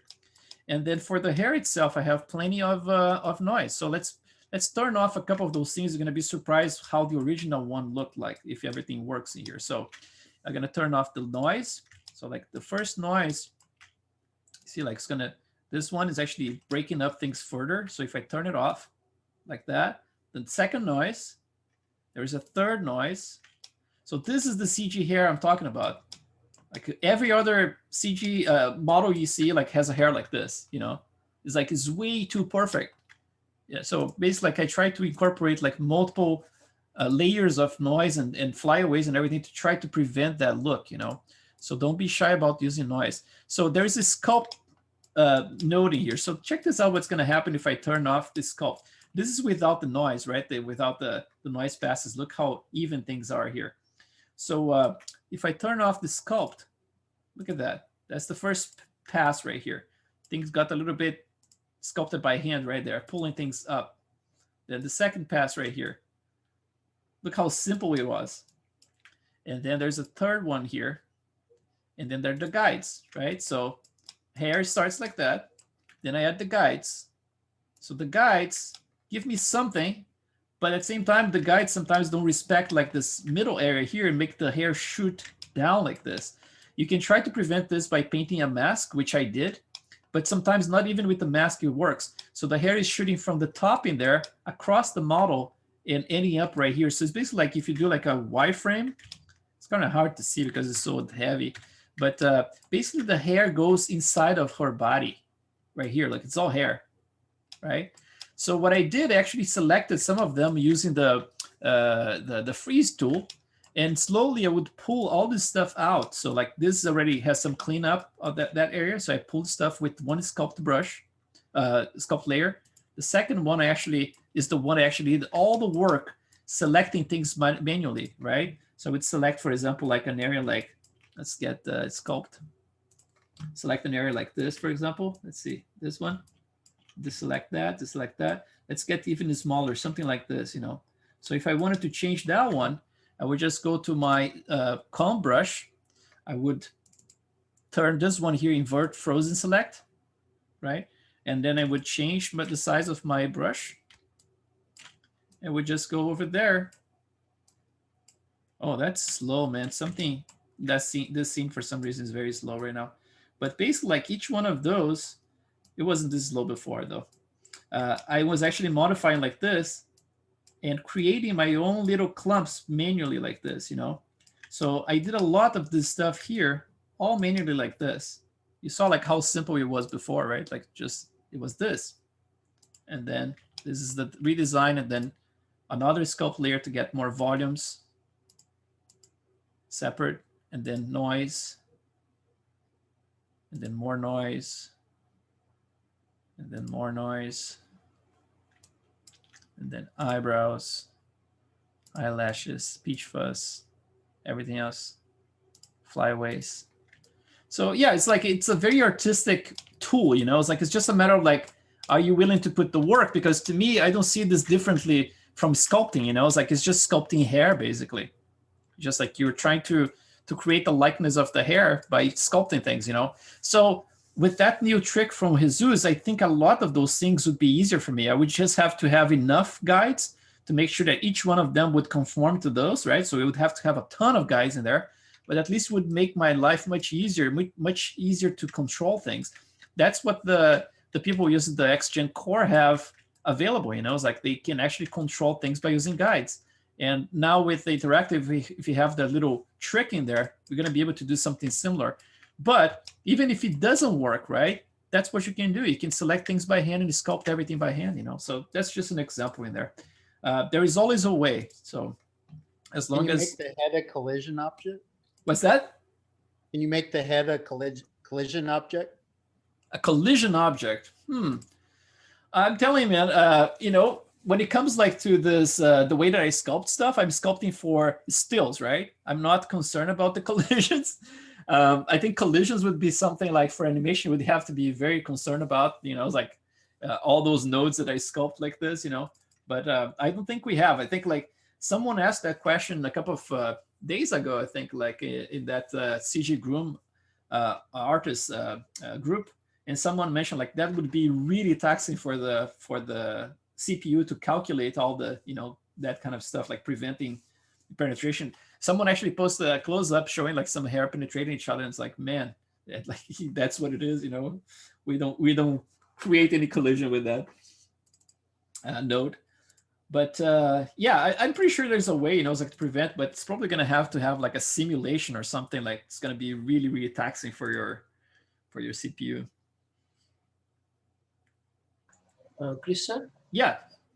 Say if you're having like multiple braids in your hair, and you want to blend all of those into like, look, it should suppose like it's the same hair. Sometimes like females, like the young woman that I'm sculpting, the hair that I'm planning, she has braids from her scalp, and a bigger braid behind, like. So when some of the images that I've seen of her, it looks like it's completely blending together.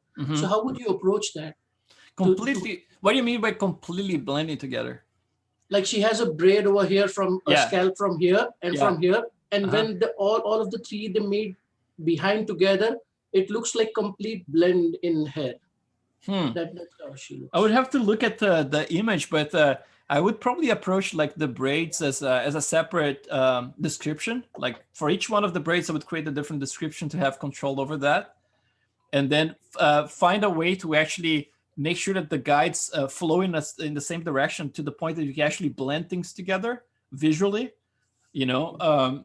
But yeah, it's like I would have to look at that and see what the solution would be for it. But yeah, I would probably like approach everything separate, you know. Okay, and the tip of it, like when the braids are ending, would you suggest like keeping it super thin so that it looks like it's completely blended into the hair? I would say like there is a guy. Let's see if I can find it. Let's see, XGen. He posted an Artstation like years ago, and it was great examples of XGen tests that he did. Let me see if I can find it. And that one has some interesting visual clues in there, you know. Let's see. It's like, was an interesting one, was like some female. Let's see if I can find it.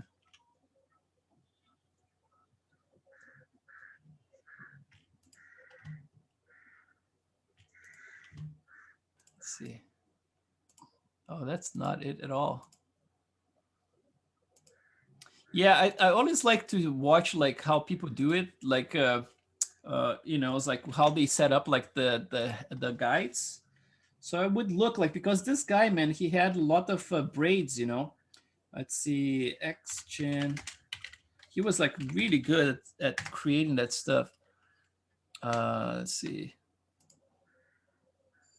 See, like there's this type of, let's see, Artstation. Let's see. So this one's not like not like great looking, but at least it has some braids in there. Yeah. But yeah, so this is all XGen, right? But let's say, okay, so he has his curves in there. So it's always cool to see how people approach those type of things, you know. The way that he has here, there's a lot of curves, right? This stuff here takes time to build. I mean, like I'm gonna have to do a lot of this for my current character. But yeah, I mean, like it's almost like he's coming with those ones like from the front and actually getting them like to braid manually in there. And then probably there's another description like for this lower part in here. So I don't know if he's using everything in the same description or two different ones, but those ones definitely come from the front and then blend in here, you know. But yeah, it's like you would have to do some tests, you know, it's like create a few curves and see how you can, you know, try to interpolate them in a similar fashion and see how they look in the render. But the only way to make this work correctly is that if you're using the interactive, is to use this technique that we did with, you know, from Jesus. I mean, like, otherwise you would have to use core, you know, it's like, because I'm pretty sure this person is using XGen core to do this, you know. Yeah. I don't know, man. I would have to see, you know, it's like I would find a way to figure it out, like how it would work, but in my hacky ways. But I would say like do some research in terms of like XGen braids, for example, like search for XGen braids and see how people approach it. I'm pretty sure you're going to find more examples like this, you know. This guy here, is this the guy I saw before? Let's see. I don't think that's the guy, no. Yeah, let's see. This guy, maybe CG feedback. There's some beautiful ones in there, man. Like I just saw there's a bunch in here. Let's see. This one seems like a cool one. Let's see if it's XGen or not. Let's see. Texture XYZ. Texture XYZ XGen. Okay, so it's XGen. Yeah, this one has a very nice blend, you know. It's like, and I think the back, yeah, this one is not braids, but it has a very interesting general look in the hair, you know. Is there a big difference between XGen Core and the Interact? Yeah, in terms of like the whole philosophy behind it, it's a good starting point, you know. It's like to look at both of them. The XGen Core, you're gonna have like, you have the artistic part, which is basically like the curves. So you're gonna have to, you know, look at the amount of curves this guy used in here, man. It's a ton, right? This is the part that's gonna be the artistic part in XGen Core. The rest is gonna be, everything is gonna be parameters, you know. It's numbers, it's formulas. If you want some randomness, it's like a little formula you add in there. And then when you get like to XGen Interactive, like we are using right now, it's mostly like everything is interactive, right? Like you have control for each one of the little hairs, not just the curves. So that's the biggest difference, you know. But yeah, this type of stuff here is basically what we are looking at today. You know, it's like if we create some system like this, and we do the clumping the way that Jesus was showing there, you can get like a pretty much the same result, I believe, you know, it's like to do something like this. But yeah, they're very different, like in the philosophy part of things, you know, you're not going to have control over like tiny little pieces. For example, like to create like this little thin ones in here, instead of like painting interactively the thickness of them, you're probably going to have to use a mask that defines like the, you know, the thickness of the hair and then the density of the hair and all this stuff using masks, you know. But yeah. So let's take a look at the last part of the puzzle here, which is the peach fuzz. So we have like what 10 minutes to do it. Let's see if we can do it in 10 minutes. I don't think so. So let's turn it off, all this stuff.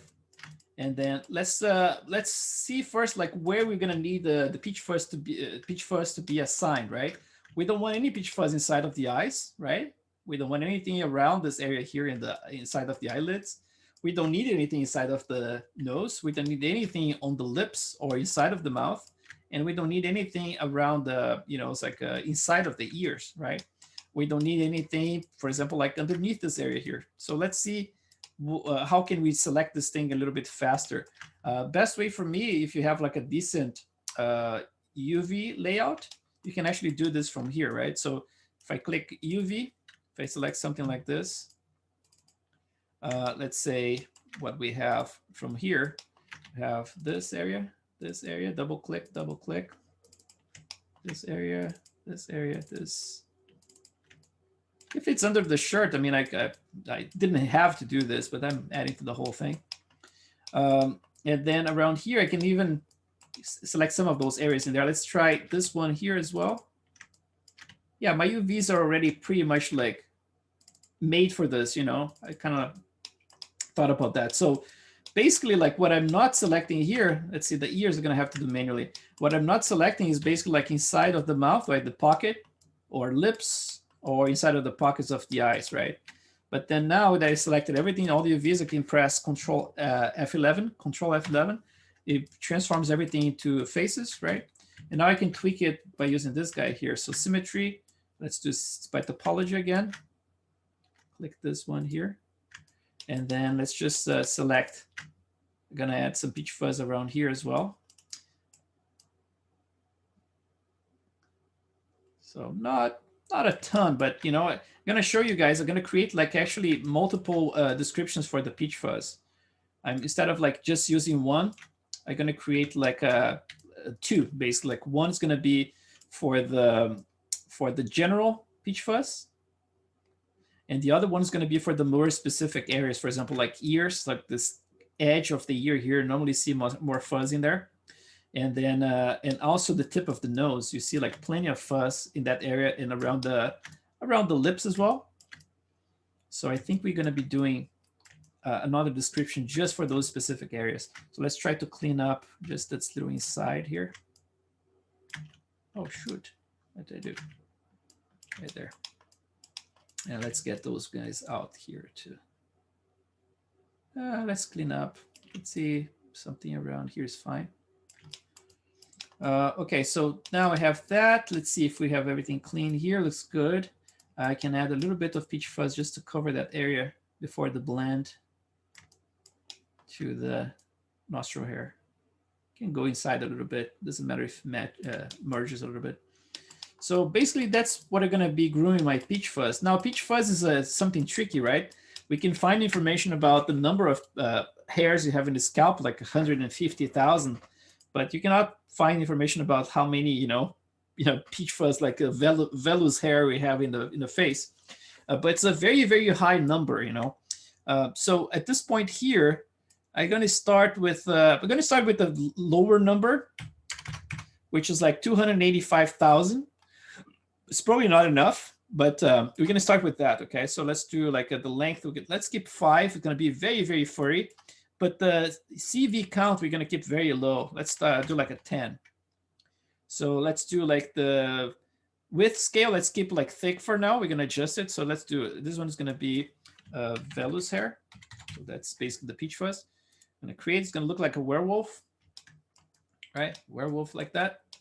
So now what we're going to do, we're going to create like some guides to help us out with the general length. So I'm going to do add modifier, guide, click the guide, create. So it creates automatically for you like all those little guys, right? So that's like the good part of it, right? So just going to turn off these values here. I'm going to keep just those guys visible. And now we can do that trick, you know, it's like go to the guide. In guide, let's turn this one, edit, and then click the guide. So edit. So I'm going to be editing the guides. And then for the length, you can always try to do like a flood. Let's see if the flood works with this. Let's try. I'm going to click this one here. So is this the length tool? Double click on it. Let's go to here. And let's do like a minimum length of, I don't know. Let's see what would be the minimum length here, 0.1. And then the maximum at, let's put like scale minus, let's put like a big number like that. So minimum length 0.1 and 0.1 for the maximum as well. Let's try to flood it. So we got like a good size in there. Let's see, now we can actually adjust the scale as well. So basically like we can make a little bit smaller like this. So we can actually visually, it doesn't have to be always like super thick right there. You can actually make the guides very thin if you want to. So make them a little bit thinner so I can see the easier to groom stuff. So now you can actually go and groom everything. Let's do a little bit, maybe a little bit longer overall. So if you go to scale, let's go like scale a little bit longer like this so you can actually see it. And let's just do some combing here. So the combing brush gonna be handy right here. So let's do, you know, it's like B, just smaller, double click. Let's do symmetry on in object X. And then for the hair, we're gonna start something like, is it working? Oh, the invert frozen, obviously. So let's try to do something like this. So I'm gonna go down with those guys around here. And then I'm gonna start pulling towards the side like this. And those guys gonna start going down and then around. And then this guy is here gonna start going up. There's a setting here, by the way. You can click, you can say like collide with meshes right there. So basically this one creates a little, I don't know if this was what you were asking before, but this one actually prevents from intersecting with the mesh. You can actually increase the collision distance, something like that. So just like, I don't like the way that the root looks sometimes, you know, like sometimes it looks a little funny, but it's helpful so it doesn't intersect too much, you know. So here basically like I'm changing the direction. See, I'm going up like that. And then from here, gonna start going more towards the side. So you basically go like up from here, still intersecting. Let's see if I can increase this. Yeah, it's too much. I'd rather just pay attention to, you know, that's close to the surface, but not too close. And then basically like gonna go up from this point on and then down from this point on. And then, oh, see, like that's the problem with the collision distance. It creates this little bending in there. I'm gonna do it manually. Just gonna be careful so it doesn't intersect too much. Do just like this is basically to define the general direction of the hair, but it's not like it doesn't need to be super precise just yet. Here, I'm gonna go down and then out like that, and out towards the side of the face. Oh, another thing that's happening here, it's the fall off, right? Like we are actually using screen. Let's try to use volume here to see if it helps. Because it was going through the model. I saw it before, it was affecting the other side. Still doing a little bit of that. So this is just, you know, just a little sketching the general direction of everything. Let's get this to go up. And then those guys go down. This ones can go forward. Actually, the direction here is not too bad the way that it did it, like automatically. So those guys, and then something like this, you know. So let's try those guys go out a little bit more. So now let's make everything a little bit smaller again. So scale 1. Like that. Let's turn off the guy. Let's see the hair itself. So now we have some more direction in there. Some of them look very funky in there. Like, you know, it's like for some reason it's actually affecting in a funky way. Let's see. Yeah, I don't think I have enough of them maybe. Yeah, it's kind of like I'm actually pulling from the top here so I can actually see what they're doing there. But yeah, you know what? Sometimes if this is happening, instead of like fighting with those little guides, I can actually go and add like a sculpt layer and sculpt the hair itself. But I think we can do it just, you know, it's like just from a top angle like this, just like making sure that they are popping out of the surface. It's just like we don't have enough of them, so the interpolation is a little funny sometimes, you know. But I think we can do something like that. It's funny because like visually when I was seeing just the guys, they looked pretty much outside of the surface, but I was wrong. Definitely tweak them. Not a problem. Get this out. So those ones are actually going up, out. Like that. Let's see from here. Still coming, intersecting. Let's see. There you go. Those ones in the nose here, we're not going to have a ton of visible ones on top of the nose. We're going to have to actually make those a little bit shorter later. Especially around here, they're not even showing through the nose right there. So yeah, I'm gonna have to do like a little pass like this. And then later probably like do a sculpt pass on the hair itself instead of like guides to actually make sure that everything is popping out of the surface, you know. Something like this, you know, it's like go to the vellus hair and then just do like a sculpt layer. And then edit. And then this time we're just like sculpting the little hair itself, you know, so it's easier to just like bring everything out of the skin. So, but, you know, it's like this area here is a little bit too long and everything, right? So this whole thing here, if we're going to be controlling with, you can either use like masks for the length, or you can just simply use our little brush, you know, and just like sculpt things. So very, very long at this point. But we're going to be correcting this stuff. So this takes a little bit, you know, it's like with this time that we have now, it's not enough, but I'm going to show you a couple of the next steps in here. And tomorrow I can recap this, you know, just to make sure that everything is good. But basically, the intention here is to have the hair outside of the surface, obviously. And then once you have everything in place, I'm not going to poke too much with this. I'm going to have to adjust manually a lot of this stuff here. This area here, for example, I'm going to brush up, something like that. And then the way we're going to actually make everything even is going to be by using some good noise brush, right? Noise modifier, sorry.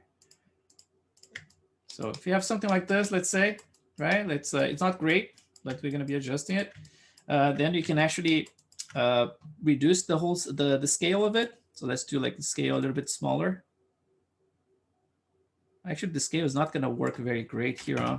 Because you already poked with the sculpt at the top. So yeah, I would probably like have to, you know, adjust like maybe manually doing some more sculpting there and everything. But let's just add, for now, for the sake of it, the noise modifier. And then the noise, we're going to make it magnitude a little bit smaller, like that. It's very, very long right now, right? But there are ways. I mean, like either I can actually poke with the scale and re-sculpt it. For example, like go with the scale a little bit smaller here and re-sculpt it. Or in my my sculpt layer here, I can actually sculpt things to be smaller overall by doing that thing, like, you know, clicking double click on it and then setting up like the minimum and the maximum to be the same size. So at this point here, let's see what's the minimum and maximum. Yeah, it's kind of okay actually. It's minimum and maximum at around what, like 0.1. So that should be kind of okay for a lot of it, you know. So if I want like a quick fix here, let's try to do this. just get like a little bit smaller. But otherwise I would have like to just like tweak the scale itself and then resculpt it, you know, this whole thing. It's a lot of intersection still, but let's see. So that would be my first layer for the peach fuzz. I would do like across the whole face like that. I would have to obviously adjust the profile, right? Add the noise back.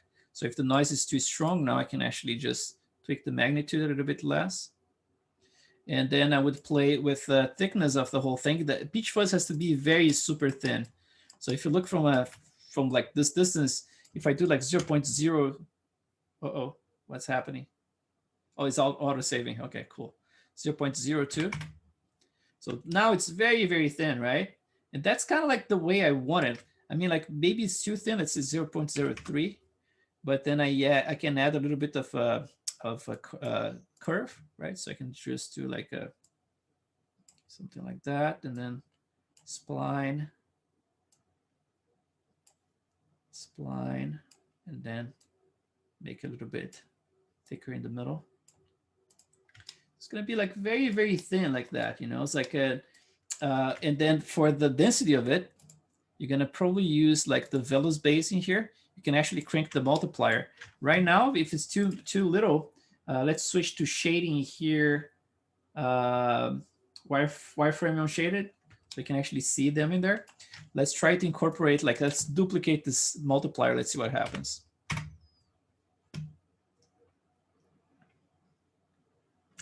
Now I have a lot more of it, right? It's still like penetrating a lot of those areas. I have to clean it up later, but you know, so let's switch back here to our normal. So, you know, it's going to be a matter of like finding what's the correct distance, correct like thickness, and oh, there's some weird ones happening right there. I don't know why. Oh, probably didn't catch up when I was doing my my scale. Let's see those guys here. Yeah, didn't catch up those ones. Sometimes you have to get to a kind of like a special angle, you know, it's like to really catch those little guys like looking too weird like that. Now it looks good. Now I'm afraid that I'm gonna have that trouble again with assigning the material. Hopefully not. Let's try. I'm gonna duplicate my mustache material. I'm gonna rename it Velus. There, okay, Velus, okay. And then let's just click this guy here and hope it's gonna assign without having a crash. So let's see, right click, assign. Yeah, it gave me trouble, obviously. So let's try to do that thing. Select this one, delete. Okay, let's try it again. Hopefully it's gonna work. Now it worked, okay, cool. So now the difference is that when you look at the shader itself, remember the mustache was very dark, right?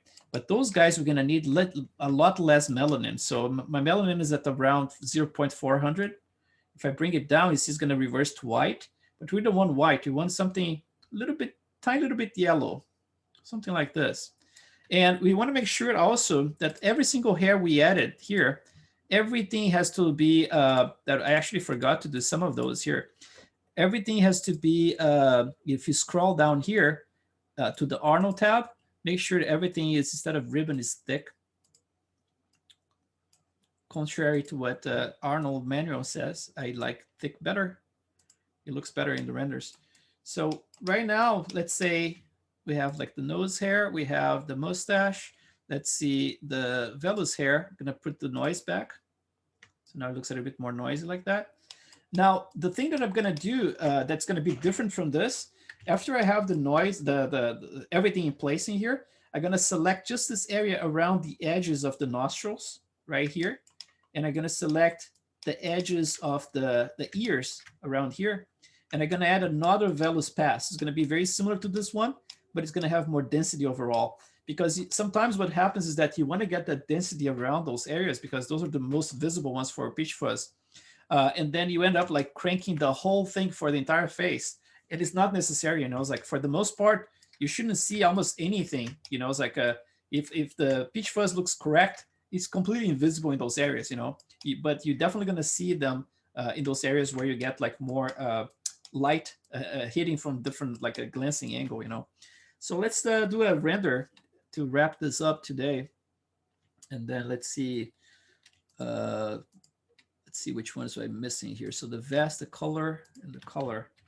So those pieces here. And I think I have some. Oh, actually, before I do that, let's save the scene, man. We did a couple of things without saving, and we are playing with fire here.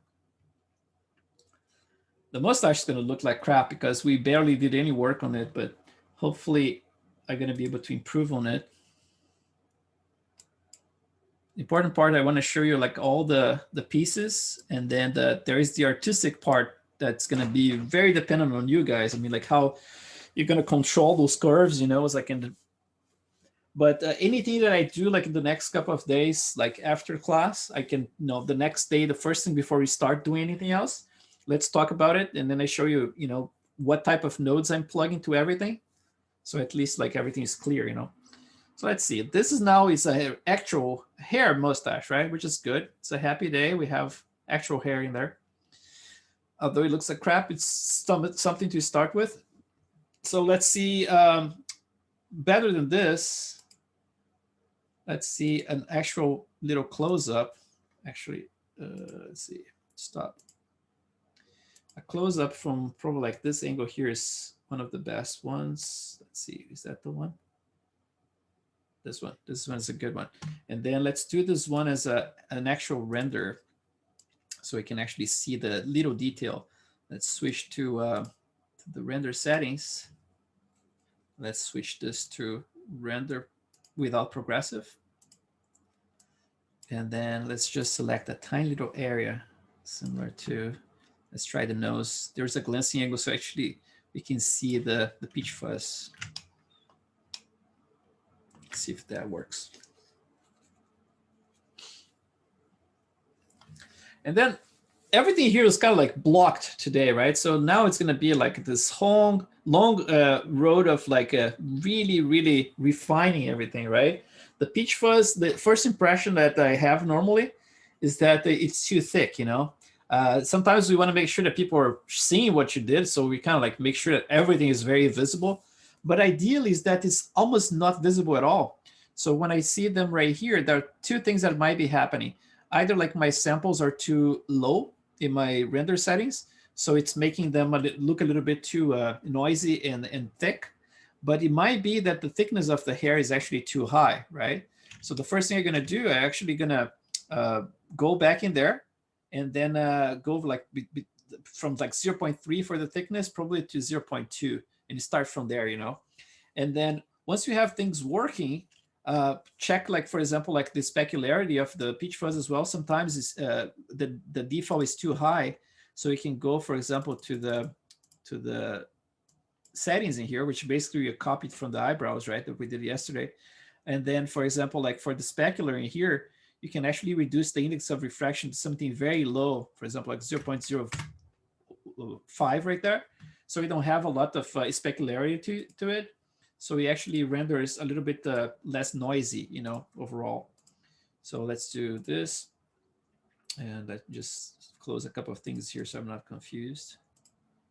And then let's just reduce the thickness of it a little bit. So let's go back to this guy, Velus, and then the Velus shape. Let's do 0.02 instead. So let's try again. Actually, it was rendering the background now. So now all that noise should be much better, you know, it's like much better controlled. Let's see. It should be almost invisible too. Yeah, see, like it's not like popping that much anymore. But we still should be able to see some of them in those glancing angles, you know, it's like right around edges and stuff. So if you're not seeing too much, that's when that pass that I mentioned, you know, it's like the one just for specifically for the nose and for the ears should help. But this one, maybe it's a matter of like keeping at 0.3 and then just playing with the curve itself, the profile of the hair. See, like you can see a little bit of them right around there, right? But that's, yeah, maybe it went too far, like, you know, it's like removing too much of them, but yeah, it's going to be something in between. I want to see that mustache as well, like how it's rendering right now. Let's just move this down here a little bit. something around the tip around here.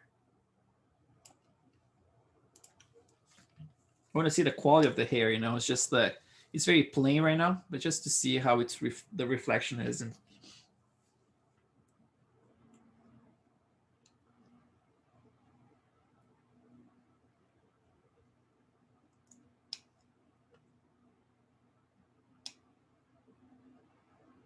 yeah, I think it's gonna work. And then obviously there's always a possibility to use some melanin changes here too, like some variation. So let's do like a star snapshot. So if I just go here and I want to add just a little bit more variation, actually I already have some variation, like I just noticed it. But right here for the melanin randomize, if I crank this all the way up, it's going to be salt and pepper now. Check this out. See, there's a lot of like more whites popping in there. And then if you really want to go for something that's very salt and peppery, then you can plug like a noise modifier, but you have to make sure that you adjust the noise so you can actually see like actual white hairs and everything, you know. Another option is to actually create a specific map in ZBrush, right? You can go to ZBrush, you can paint like a map with color and then plug that map like black and white into the melanin, both the melanin and the base color. So you can actually repeat the same map for both. And that way you can have like a precise control where you want each one of the whites to show up. So for example, like if you put a little, for example, like a 0 represents like a white hair. So it's the opposite, right? And 1 represents black hair. So if you paint like, let's say, for example, like you want a black hair, you're gonna paint like in white in ZBrush in that specific area of the map. If you want a white hair, right, like you paint black. If you want a black hair, you paint white. So we can have like very specific little dots painted in some specific areas just to create the specific hair, gray hair that you want, you know. So you can do that as well. I did that for Rick Baker, right, that model. But yeah, I think that's going to be cool. I think enough randomization here, I think it's going to help actually. Probably not all the way to 1, but something in between I think is going to look cool. But yeah, we managed to do, let's see if we can see some of the nose hair stuff, if we can go maybe like from below. Let me see. The model is starting to get a lot of pieces together, which is cool to see, but very rough at this point, rough around the edges. Let's try here. Let's get right to his nostril.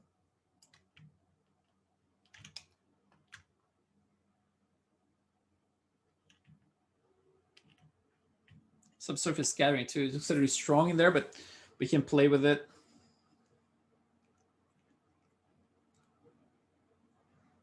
Okay, starting to render there. Looks a little straight overall. That's the thing that I'm saying, you know, it's like sometimes you look at the viewport, and it looks like things are a little bit, you know, so when you add a noise modifier that are curling enough, but then when you look at the renders themselves, it looks like they could be a little bit more curled, you know. But yeah, let's see from a distance. A little too shiny too, you know. Maybe I can reduce the shininess of it.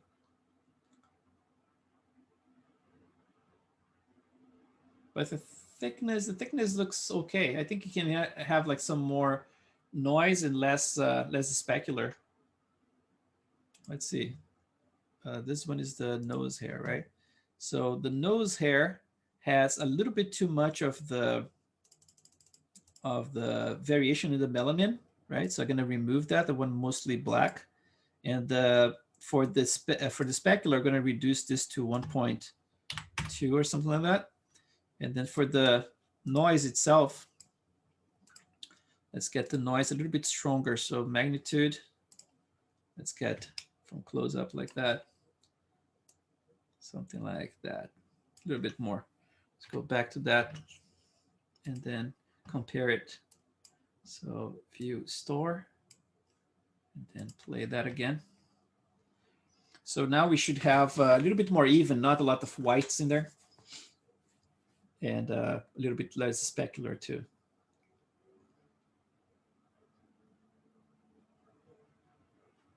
So that's the thing that takes time, you know, it's like to model and everything is not something that takes too long at the end of the day. You know, it's like most of the work goes towards like look dev, and that means like, you know, like part of the grooming and look deving the whole thing, like shaders, adjustments, little tweaks here and there, you know.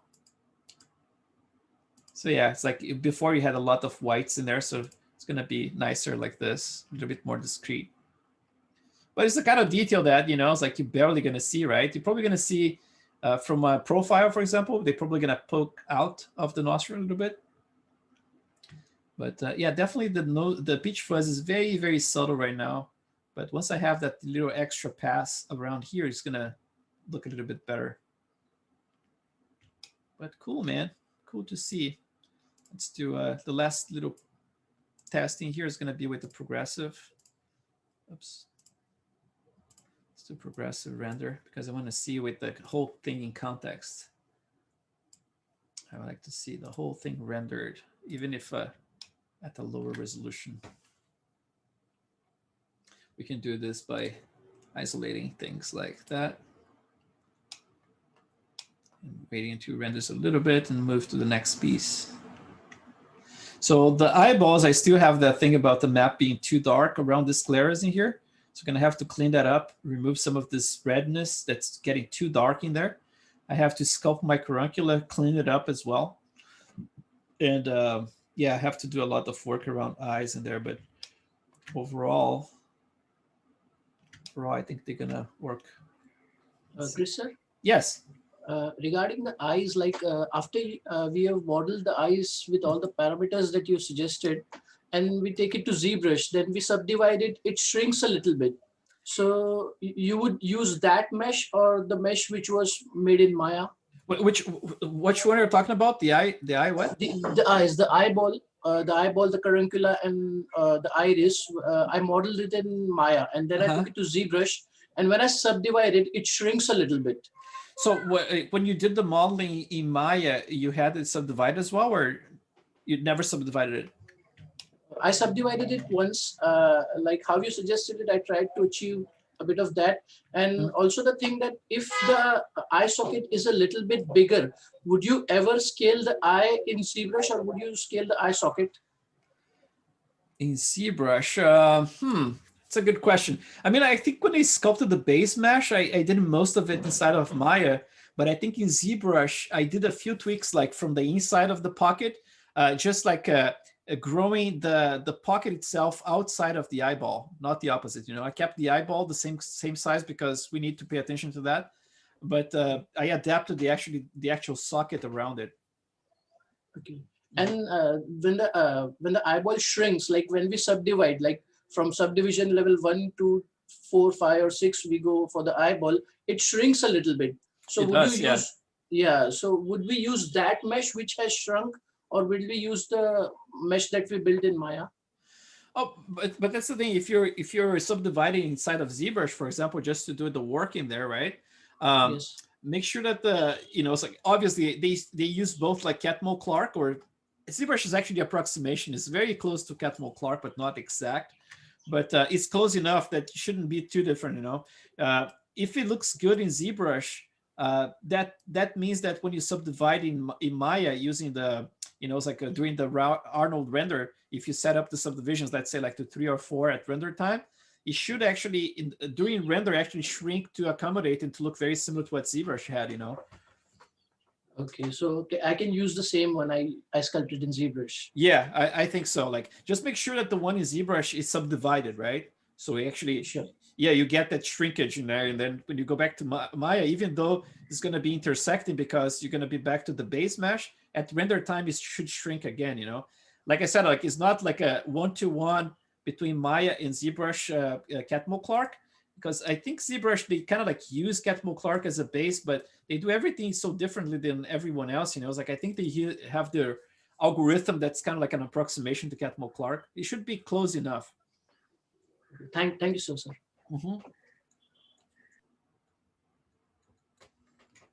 So this is one thing I do a lot, you know, it's like I don't want to do like full renders a lot of times. So I just do like a progressive render of a smaller area like this, just to test things up, you know, and see if things are working, like get those transitions between those areas. And then stop it and then move to the next spot and do a little render in there again. Let's take a look here, this area of like with the lips. Let's see, something like that.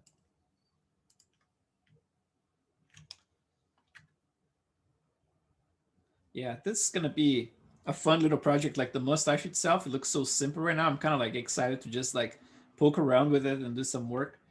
But I have to, after the class, I told Pixelogic I'm gonna do something for them. So probably today I'm not gonna be able to work on this, which is a shame. But we're gonna keep moving forward. It's like we're gonna be doing as much as we can during the class. We're gonna start trying to explore the big hair, the long hair tomorrow. It's gonna be curves and stuff. But I mean, like you see, like the challenge for me is to create something that looks like wavy like this. But then he has to look like this as well. So like, it has to look like, I don't know, man. It's like hard to see how the hair actually looks like, but he definitely has like those curls like that. And that I'm probably going to have to do a lot of like guide sculpting to get something that's really close to that, and then use Jesus's technique, it's like to create something like this. It's going to be a challenge. I think it looks like the Oracle in oh, the Oracle. Yes, that's right, man. Very, very, yeah. It looks a lot like her. She was based on Velasquez, huh? That's amazing. Yeah, man. So I hope it was not too confusing today. It's like, it's inevitable, because like all those crashes with and stuff that you cannot foresee with XGen. Sometimes it goes smoother, but sometimes it's just a little rough. But I hope it was okay today. And tomorrow we're going to be dealing basically just with the long hair. It's going to take the whole class, I believe, like exploring that and adding those guides and everything. And then on the side, I mean, like when I have the time, I'm going to be tweaking those things. And then just like I did with Jessica, it's like deconstructing all the nodes that I have plugged and everything that was sculpted. I can show you guys exactly what's plugged in there. It's like to make sure you guys are getting the whole scoop. And then for the last day, I think what we can do is to actually explore all the shaders that we came up with during the class. And then any other questions about anything else, it's like we can say for Thursday, it's like if you want me to reopen some older file or anything, it's like any questions about this current process. And we try to save that last day, like for, really like resolving like most of the biggest questions, if I can solve them, right? Sometimes I don't know the answer. And then for this Saturday, we have our second leg of that marathon, which is the review. So if you guys have stuff, it doesn't matter at what point you are at, it's like if you have some renders already, or if you're just like with the sculpt part, if you would just want to show you your Hitler there, yeah, like anything you have, it's like I'm gonna be evaluating exactly what whatever point you guys are. So make sure you submit some stuff so we can actually use that time and get most of your questions answered. Right, man. Good times. All right, guys. Thank you so much. Well, thank you. Thank you so much. Thank you. Good night, everyone. Have a good one. Good night, man. Bye.